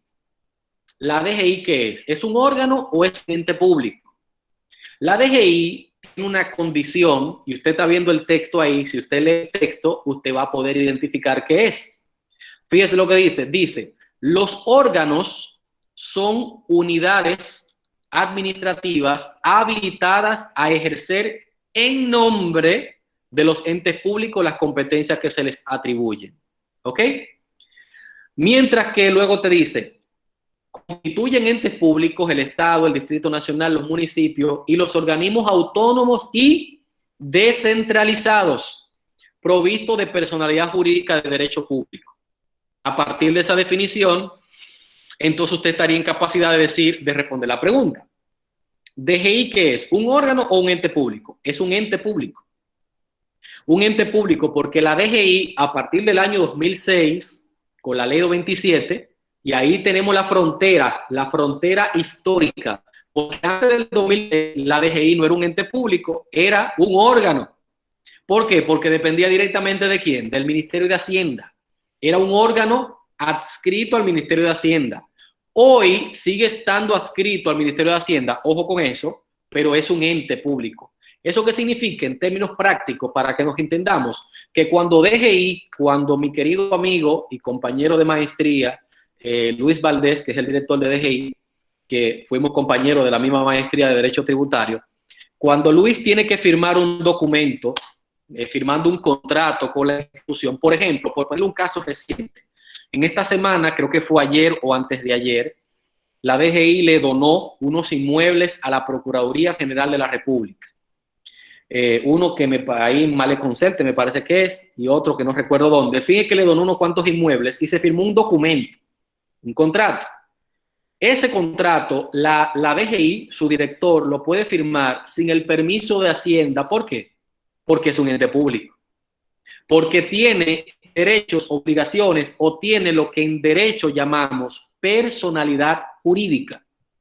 Bueno, todos nosotros, hablo de los que son abogados, porque me imagino que en este grupo heterogéneo tiene que haber gente que no viene del área jurídica, pero en derecho hay dos tipos de personas, ¿verdad? La persona jurídica y las personas... La persona jurídica también llamada personas morales. Pero el concepto de persona implica que la persona tiene que derechos, obligaciones, patrimonio, nombre, propiedades. ¿Por qué? Porque tiene esa personalidad que le permite adquirir directamente. El órgano no lo tiene. El órgano no lo tiene. Por ejemplo, ¿usted sabe quién es un órgano? El Ministerio de Haciendas. El Ministerio de Hacienda es un órgano. ¿Por qué? Porque el ente público del cual depende el Ministerio de Hacienda, ¿cómo se llama? Presidencia de la República. El Ministerio de Hacienda es un órgano del Poder Ejecutivo. El Ministerio de Hacienda, ¿qué es? Un cuerpo centralizado. La DGI, ¿qué es? Un cuerpo descentralizado. Y lo mismo pasa con DGA. De manera que en el ámbito de la administración tributaria, eso hay que tenerlo muy claro, porque eso tiene un impacto jurídico en el ámbito ya de los procedimientos y, por ejemplo, de la contratación pública para los fines, por ejemplo, de adquirir bienes y servicios. Eso es importantísimo. Y ahí tienen ustedes algunas de las facultades de la administración tributaria, en este caso concretamente de DGI. No voy a cargarlos mucho con esa parte, solo para que vean alguna de sus facultades. La facultad normativa, oigan, la gente siempre me pregunta en términos de docencia, profesor, ¿y qué yo hago para aprenderme toda esa norma de la DGI? Y yo siempre le digo, cuando usted encuentre la forma, usted me avisa, porque yo mismo ando atrás de aprendérmela toda y es un problema. Porque la administración tributaria tiene una particularidad. Tiene la facultad normativa que se la da el artículo 34 del Código Tributario, pero en República Dominicana, ojo con lo que voy a decir, esa parte normativa ha sido exagerada. Y ha sido exagerada con una justificación que, si bien pudiéramos discutir o debatir si es legal o no, pero es real. ¿Cuál? Que nosotros no hemos tenido un acompañamiento del Congreso en labor legislativa para la reforma tributaria. Señores, ¿hace cuánto estamos esperando una reforma tributaria unificada en este país? Hace más de 25, 30 años. Una reforma tributaria unificada de todos los sectores. Se han dado algunas leyes esporádicas cuando hay que ajustar. Por ejemplo, recientemente, una de las más recientes, la Ley 21, cuando se modificó la misma Ley 4620 sobre revalorización patrimonial para ampliar el plazo, pero cositas así. Pero una reforma profunda, como la que anunció el gobierno, les comentaba ahorita al inicio de su mandato, eso no lo hemos visto. Entonces, ¿qué ha provocado eso? Bueno, que la administración tributaria, DGI, tenga que resolver con lo que tiene en la mano porque tiene que recaudar. Y por eso, en algunos casos, esa facultad normativa se ha exagerado y hemos tenido que dar norma y norma y norma para regular todo. Porque tiene que regularlo porque no hay ley, porque el Congreso ha sido en esa parte históricamente un poco rezagado en, como diría un amigo mío, en ponerle la cascabel al gato, que hace una reforma fiscal responsable y profunda. Y luego tenemos la facultad de inspección y fiscalización. Es una de las facultades más odiadas por el pueblo que tiene la administración tributaria, porque es la determinación de los impuestos. Cuando yo doy esta materia en la universidad y aquí mismo en la parte del diplomado de tributación, siempre digo una frase que es una frase emblemática en materia de fiscalización y inspección. Para pagar hay primero que determinar. Para pagar hay primero que determinar. Y para determinar, ¿qué yo tengo que hacer? Fiscalizar e inspeccionar. Porque cuando usted me manda a mí los formularios, el 603 o los formularios en sentido general para reportarme su actividad tributaria, lo que nosotros conocemos como los comprobantes, yo no puedo simplemente creerle al contribuyente. Pues yo le voy a hacer una pregunta a usted para que usted se la conteste usted mismo. Usted le va a creer a su deudor cuando el deudor le dice, no, yo no tengo con qué pagarte. Simplemente te creo de boca. Yo tengo que exercionarme. Yo tengo que garantizar mis ingresos. Entonces, no hay una cosa más creativa, señores. No hay una cosa más creativa que un contribuyente para no pagar. Es increíble la cosa que se inventan para no pagar. Por ejemplo, yo he visto gente tontamente, porque será que no tienen un buen contador o un buen asesor fiscal que los oriente, pero yo he visto gente, por ejemplo, señores, pidiendo un comprobante con valor fiscal porque compraron, por ejemplo, un paquete de funda de Pamper. Un paquete de Pamper compraron para los niños de la casa y le piden, dame un comprobante con valor fiscal para yo compensar costos y gastos con la administración cuando me haga la determinación. Pero mi amor, ¿y eso qué tiene que ver con tu actividad económica? ¿Qué tiene que, porque tú, por ejemplo, que trabajas en una oficina privada, que eres un profesional independiente, ¿qué tiene que ver la funda de Pamper con tu actividad profesional o económica? Es decir, hay una parte en la que la administración tributaria necesita fiscalizar.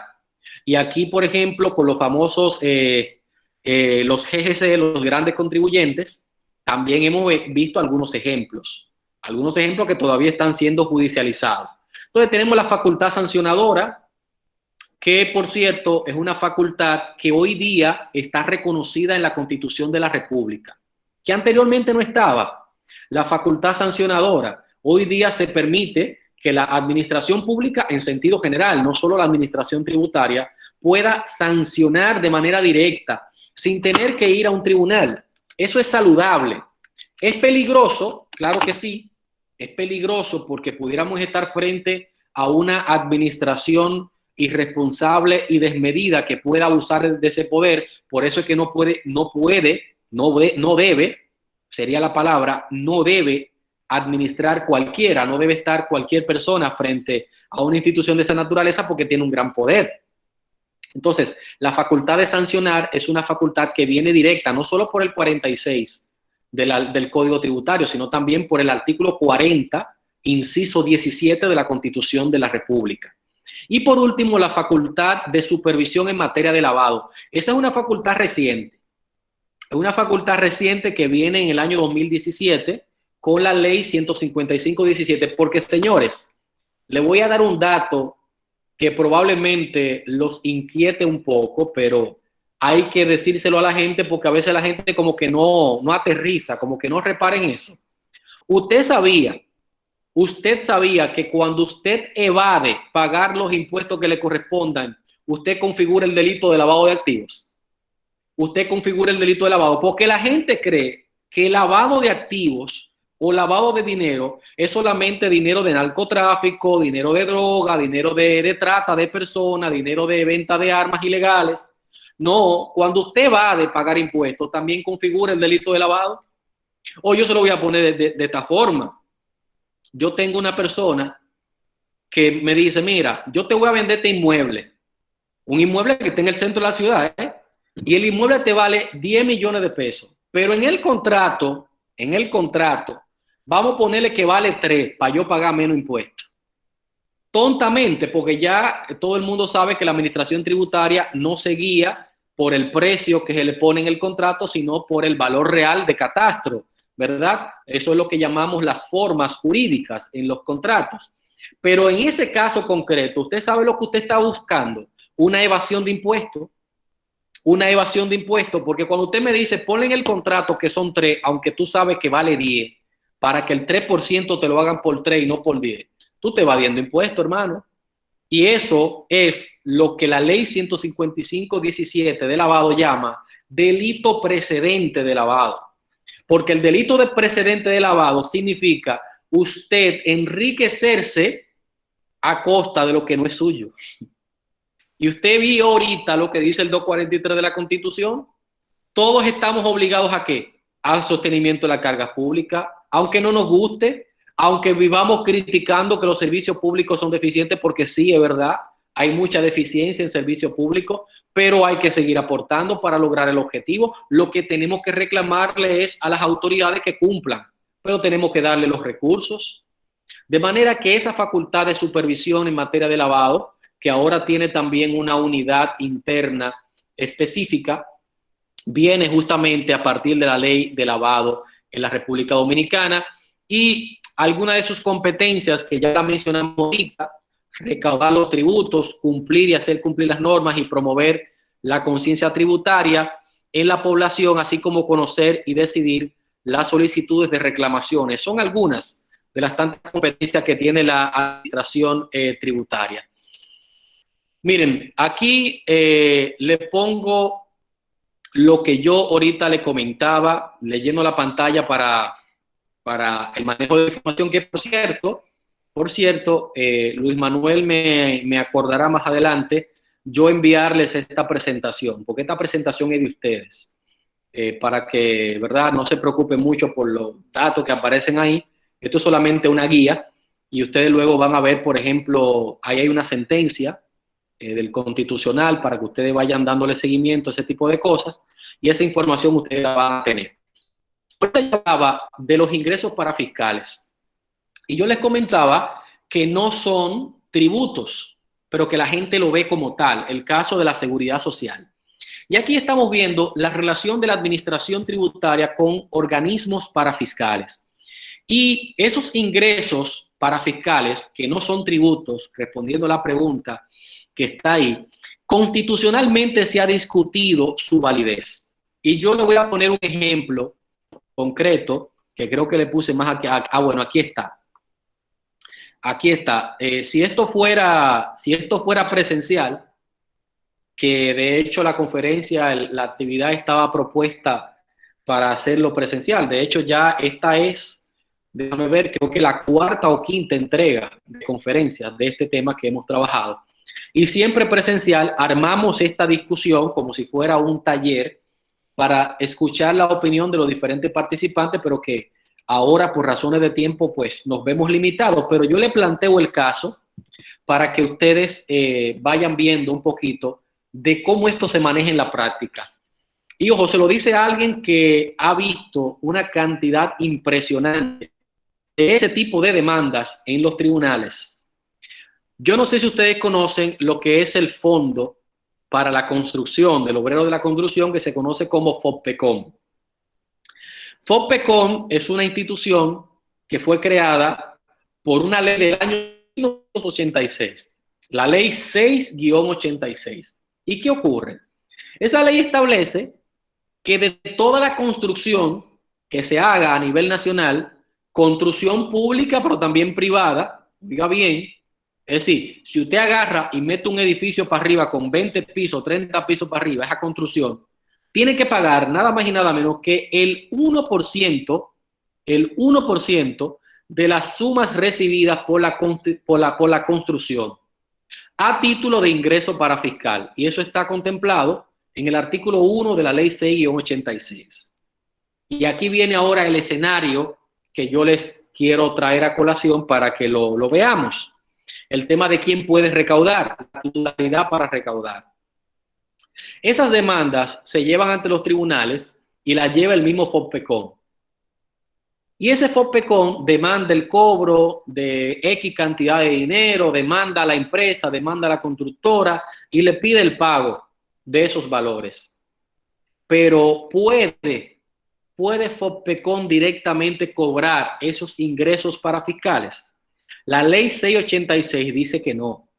Dice en su artículo 4 que la potestad, la facultad de recaudación le corresponde a la DGI, le corresponde a la Dirección General de Impuestos Internos. Por eso la discusión viene porque, en definitiva, yo no podría recaudar, yo no podría pedir lo que no tengo la potestad. En otras palabras, la potestad para recaudar le pertenece a la administración tributaria llamada Dirección General de Impuestos Internos. Y para que FOPECON la pueda hacer, para que FOPECON tenga esa competencia, ese poder, para decírselo en términos llanos, tiene que tener una autorización de delegación, un acto administrativo. Y así lo dice la Ley de Eficiencia Recaudatoria, lo dice claramente, que los organismos receptores de los valores a recaudar pueden recaudar directamente siempre y cuando, solo si la administración tributaria titular le da ese poder. En otras palabras, tendría que la DGI darle un acto administrativo diciéndole, por este medio te autorizo para que tú cobres, persigas y recaudes esos valores de la ley 686. Déjeme decirle algo, y esta es una opinión ya muy personal, pueden estar o no de acuerdo. De hecho, yo no sé si aquí en este grupo hay alguno que se beneficie del FOPECON, pero para mí eso es totalmente inconstitucional. ¿Usted sabe por qué? Porque ahí está la ley 8701 de Seguridad Social y la ley 8701 de Seguridad Social para todos los trabajadores. De hecho, esa ley habla de la universalidad, de la accesibilidad universal y se supone que los trabajadores de la construcción no son distintos a los trabajadores de otro sector, del sector hotelero o del sector industrial. Entonces, no es posible que después del año 2001, con una ley para todos el sistema laboral y los empleados, yo pueda entonces tener una ley solamente como para mí. Además, una ley como que no se fiscaliza los ingresos, que son muchos, son ingresos económicos importantes. Pero desde el punto de vista del derecho tributario administrativo, en el caso concreto, ahí tiene que existir un poder. Ahí tienen la base legal. Lo que yo le acabo de decir, mírenlo ahí ahora con base legal. Más adelante usted, si quiere leer eso ya puntualmente, ahí lo tiene. Es una combinación de varias normas. El artículo 18 de la Ley de Eficiencia Recaudatoria del año 2007, la Ley 173, es la que lo establece expresamente. Entonces, la DGI es la única con competencia para recaudar ese impuesto en concreto del 1% del valor que establece la ley. Y ahora, así rápidamente, en unos 15 minutos más o menos que nos quedan, porque el tema es que en estos asuntos el tiempo se va rápido, yo quiero hablarles un poquito de la acción consultiva, que es una de las potestades administrativas que tiene la administración tributaria más comunes, pero menos entendidas. Y ustedes van a ver un precedente interesante que se produjo recientemente. De hecho, se lo pongo aquí como forma de que vean lo que se va produciendo a nivel de la jurisprudencia. Le voy a contar brevemente el caso para que se grafiquen mentalmente. A veces con ejemplos uno entiende mejor. Y en este caso es un ejemplo que no es un ejemplo ficticio, es un ejemplo real. Hay una empresa que todos los dominicanos conocemos, que es la Compañía Dominicana de Teléfonos, Codetel, que le pide a la DGI una consulta. En virtud de ese artículo, el artículo que usted tiene en pantalla, el artículo 38 del Código Tributario, y le dice a la DGI, eso es reciente, eso fue los otros días, la administración pasada, y le dice a la DGI, mira, Yo tengo aquí una publicidad colocada en el exterior y yo quiero saber si eso paga impuestos de renta extranjera, con base de renta extranjera. Yo quiero saber si eso lo paga o no lo paga. Ustedes saben que ahora con estas plataformas tecnológicas que tenemos, el servicio streaming, las redes sociales, ustedes han visto que a veces le aparece en su Instagram, por ejemplo, a mí a cada rato me aparece información publicitaria asociada de lo que generalmente uno ve.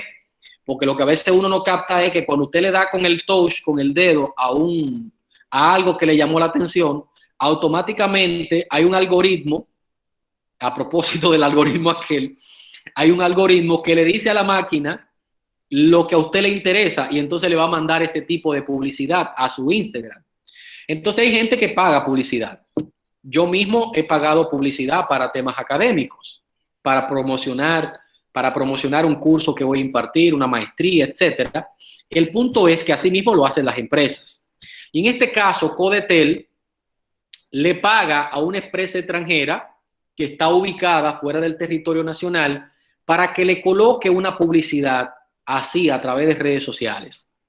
Y entonces le consulta a la administración tributaria, mira, ¿tengo yo que pagar o no este dinero? Y estábamos hablando, señores, de una suma millonaria, una suma importante. ¿Qué hace DGI en esa solicitud de consulta? Le dice al contribuyente, no, tú no tienes que pagar, porque esa no es renta de fuente dominicana.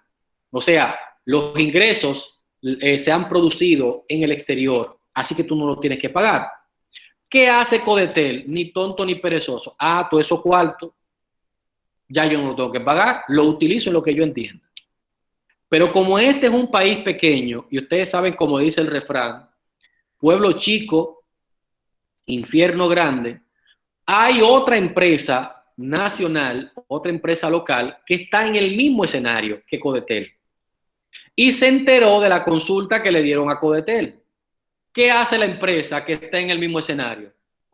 Pero ni tonta ni perezosa, agarra la consulta, que alguien se la filtró, alguien se la chismeó por ahí, y coge la consulta y va y le dice a DGI con su propia medicina, mira, tú le diste una consulta allí a Codetel diciendo que no tenía que pagar, pero tú a mí me lo estás cobrando, a mí me lo está cobrando y yo estoy en el mismo escenario, así que yo te estoy pidiendo de que me aplique la misma medicina que esa consulta. ¿Qué le dice la administración tributaria a ese otro contribuyente, esa otra empresa? No te la tengo que aplicar porque el artículo 38 del Código Tributario, usted lo están viendo ahí en pantalla, ¿qué dice?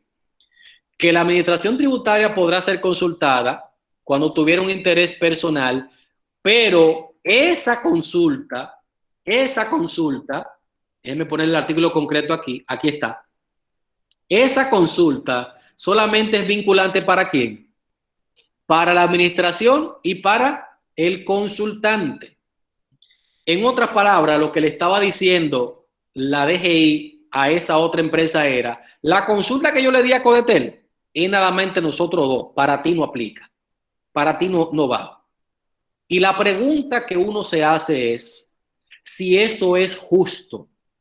Si tú, que tienes el mismo tributo, el mismo escenario tributario que yo, porque yo no te estoy hablando de un tributo diferente. O sea, yo no te estoy hablando de una imposición al consumo y una imposición al selectivo, por ejemplo. No. O una imposición al patrimonio. Yo te estoy hablando del mismo impuesto de producción en fuente extranjera y de la misma casuística de la publicidad en el exterior. Entonces, ¿por qué a ti sí y a mí no? ¿A qué le huele eso en derecho constitucional? A igualdad. Es verdad que el 42 dice del Código Tributario que la consulta entre la administración tributaria y el consultante solamente entre ellos.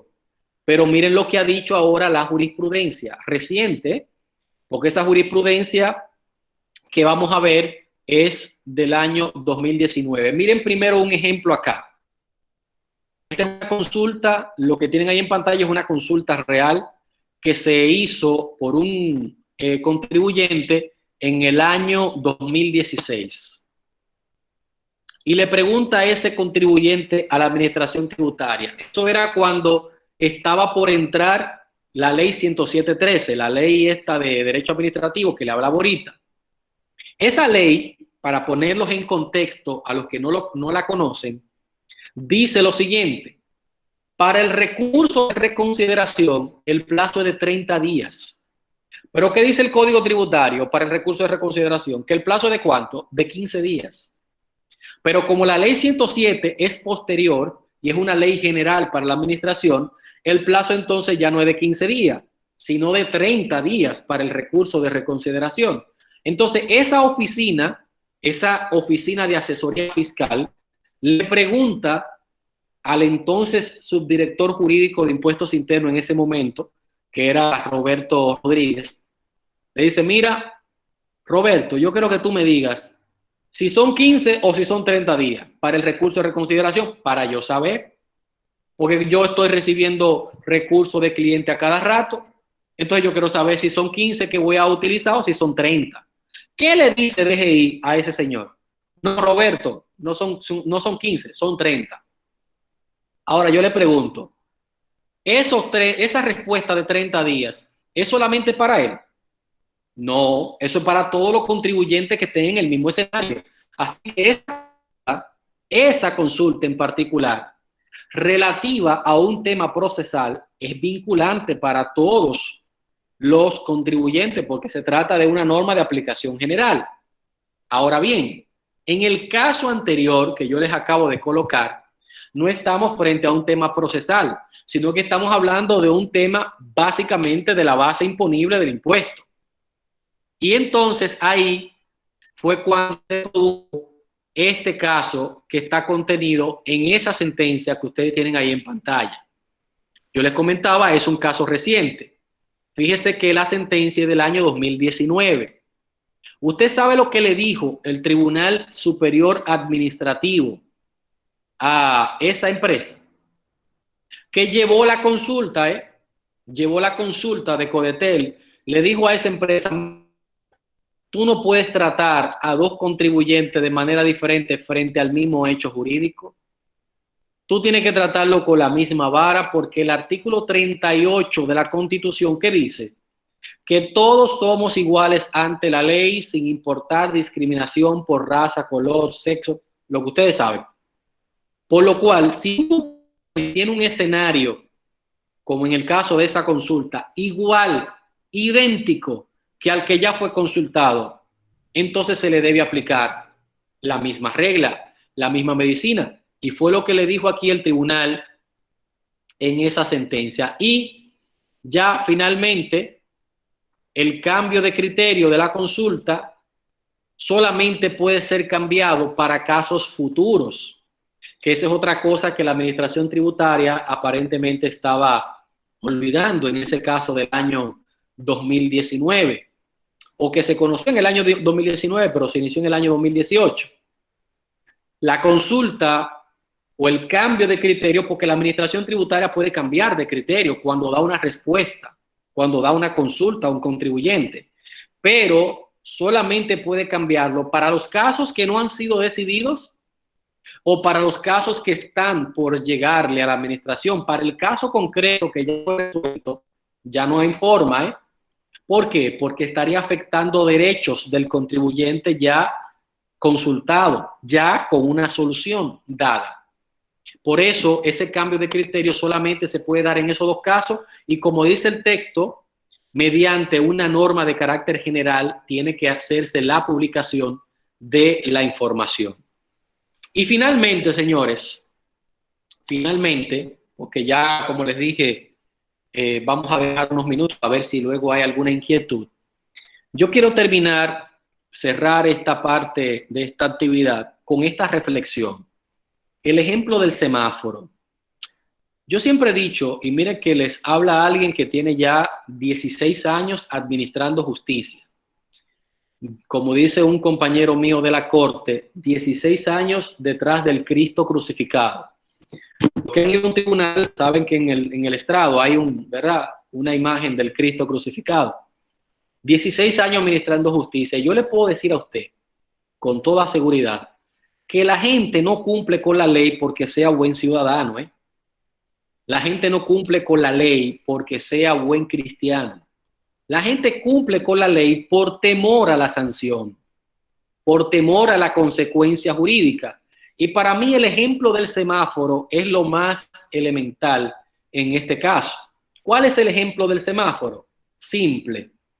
Imagínese que usted está en uno de esos días que no hay mucho tránsito, un día muerto, vamos a ponerle un Viernes Santo, y usted está en una intersección como la 27 de febrero con Lincoln, por ejemplo, y usted está en una hora de esa muerta y no viene nadie, absolutamente nadie cruzando la calle.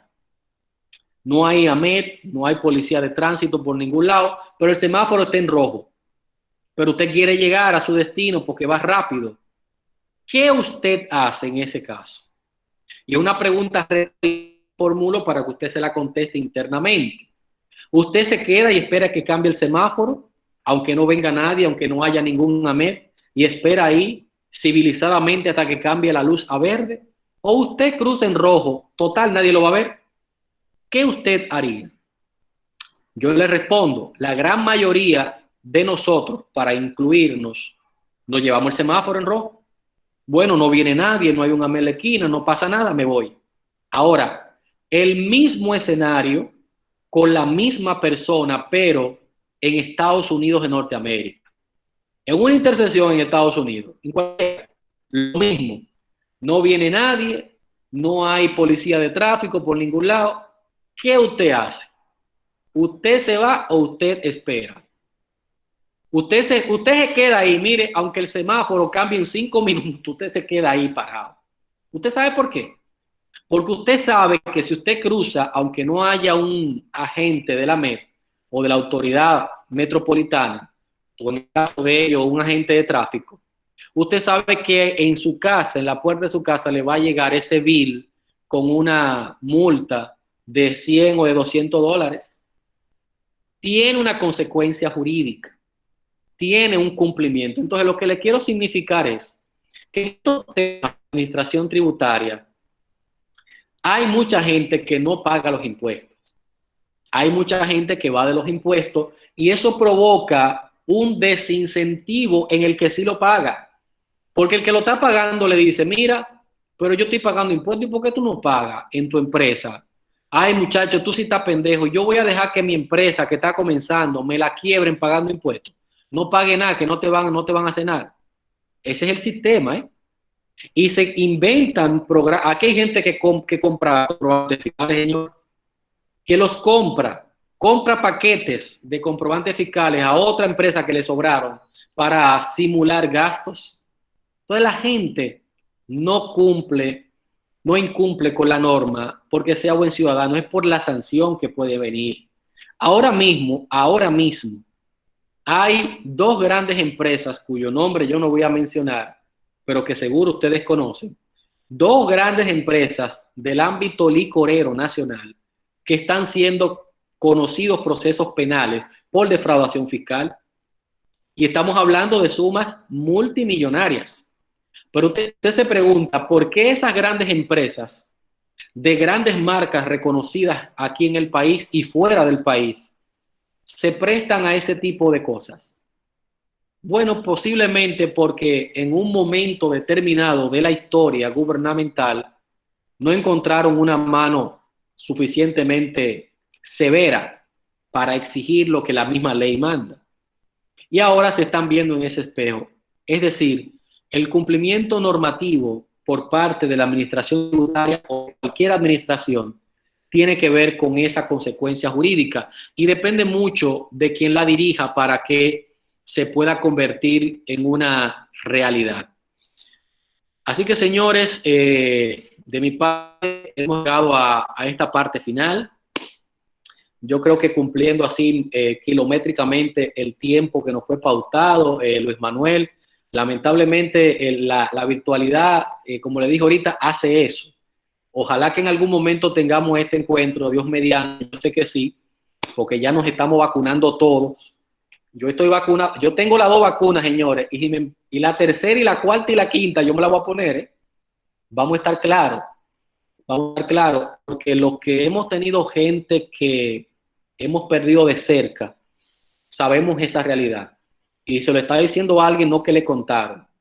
La semana pasada, el día de ayer, jueves, hicieron 8 días que yo perdí a mi hermano, uno de mis hermanos mayores. Y esto es un tema real, señores. Y lo aprovecho también el espacio para decírselo. Cuidémonos todos, porque la única forma, todo esto tabú y toda esta cosa que hay, la gente que ha hecho este planeta civilizado, no República Dominicana, que somos un puntico en el globo terráqueo, los alemanes, los americanos, los franceses, los rusos, señores, la grande potencia, y se la están poniendo. Entonces, usted en el barrio, parte atrás, cerca de, frente a, está preguntando qué es lo que le van a poner. No, señores, vamos a contribuir todos y a ver si un día Dios permita y podamos tener estos encuentros de la forma que nos encanta tenerla, de manera directa. Luis Manuel, si tenemos alguna pregunta en el chat, no lo sé, vamos a ver qué tenemos por ahí.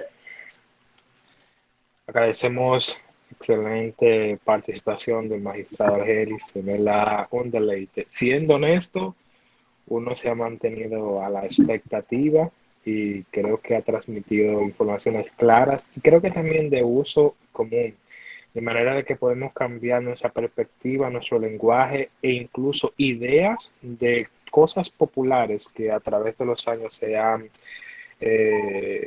expuesto. Justamente yo en su momento trabajé parte en bienes nacionales y me tocaba la parte de las certificaciones de nacionales LINDE, la de toda esa parte de certificaciones. Y qué bueno que me aclaró el punto de que no es un impuesto, porque justamente uno tenía esa percepción errada por desconocimiento.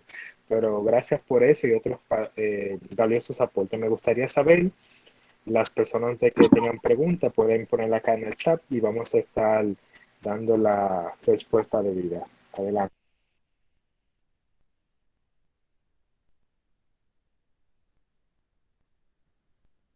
Bueno, yo estoy consultando el chat ahora, no veo, me estoy recibiendo sus mensajes, gracias de verdad a todos por la valoración de nuestra participación, pero El señor Tony Méndez tiene una pregunta. mi pregunta: ¿en qué categoría cae la ley de hidrocarburos? Lo que me gustaría es saber a qué se refiere él con categoría, porque por cierto, la ley de hidrocarburos es un impuesto selectivo al consumo y ahí entra una de las cosas que más hemos discutido. Ustedes se acuerdan, por ejemplo, aquel si sube, sube, si baja, baja. Esa es una de las cosas que más se ha discutido y que de hecho el amigo de acá del Ministerio de Industria y Comercio, que por cierto hemos trabajado allá una conferencia sobre derecho administrativo y antisoborno, que estuvo él presente en la misma conferencia. Yo me sorprendí muchísimo porque él se sentó a coger su conferencia, el amigo Ito Bisonó. Hay un tema que la gente tiene que entender. Hay un impuesto, ese sistema de los hidrocarburos tiene 3 tipos de impuestos. Y hay un impuesto que es lo que se llama ad valorem. El impuesto ad valorem se llama impuesto ad valorem porque es un impuesto al valor, ¿verdad?, del objeto que está sujeto a tributo, en este caso el combustible fósil. Ese impuesto ad valorem es el que si sube, sube, si baja, baja. Porque si sube el valor del petróleo, del combustible, entonces sube naturalmente, porque es en función del valor. Pero hay otro que es el impuesto fijo, que tiene también ese mismo impuesto, que no varía, que ese se mantiene siempre. La única forma que hay de quitar esa parte impositiva, que son casi 100 pesos,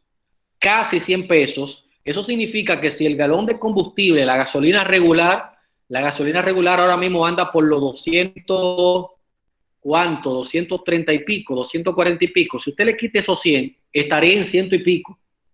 Pero para eso se requiere una modificación a esa ley.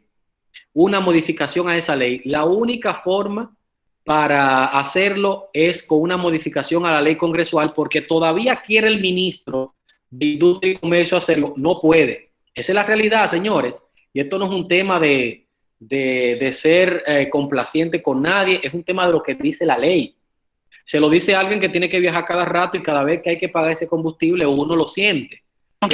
Pero la verdad es que la modificación legislativa tiene que producirse para el tema de los hidrocarburos. Bueno, estoy viendo aquí también muchos comentarios sobre nuestra participación. Dicen por aquí, si yo contrato un servicio de capacitación o servicios profesionales para la empresa, ¿qué retenciones yo debo hacer? El 30%, que es la persona física, el 5%. Eso depende, porque el 10% por servicios profesionales es lo que la ley manda y va a depender necesariamente, por ejemplo, de la naturaleza del servicio que se esté prestando, pero usualmente es un 10% que se tiene. Veo, bueno, aquí está Luis Manuel.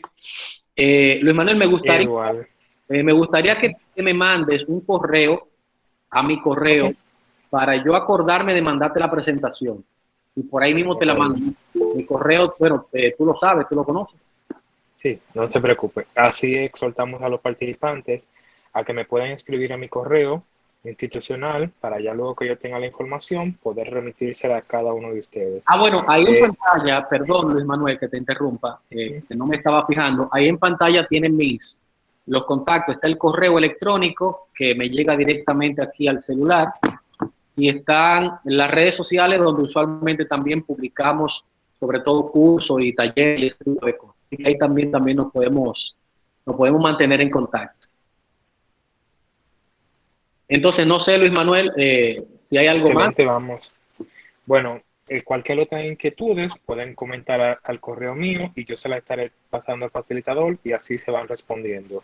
Entiendo de que este tiempo ha sido provechoso. Espero de que cada uno pueda tener feliz resto de la jornada y a su vez feliz fin de semana.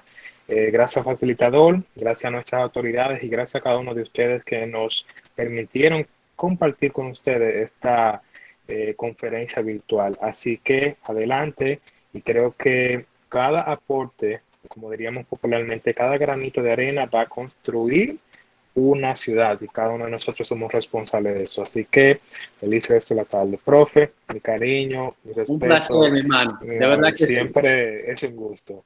Pasen buenas. Bye, bye. Un hecho para todos, señores. Se me cuidan. Gracias. Excelente conferencia. Gracias.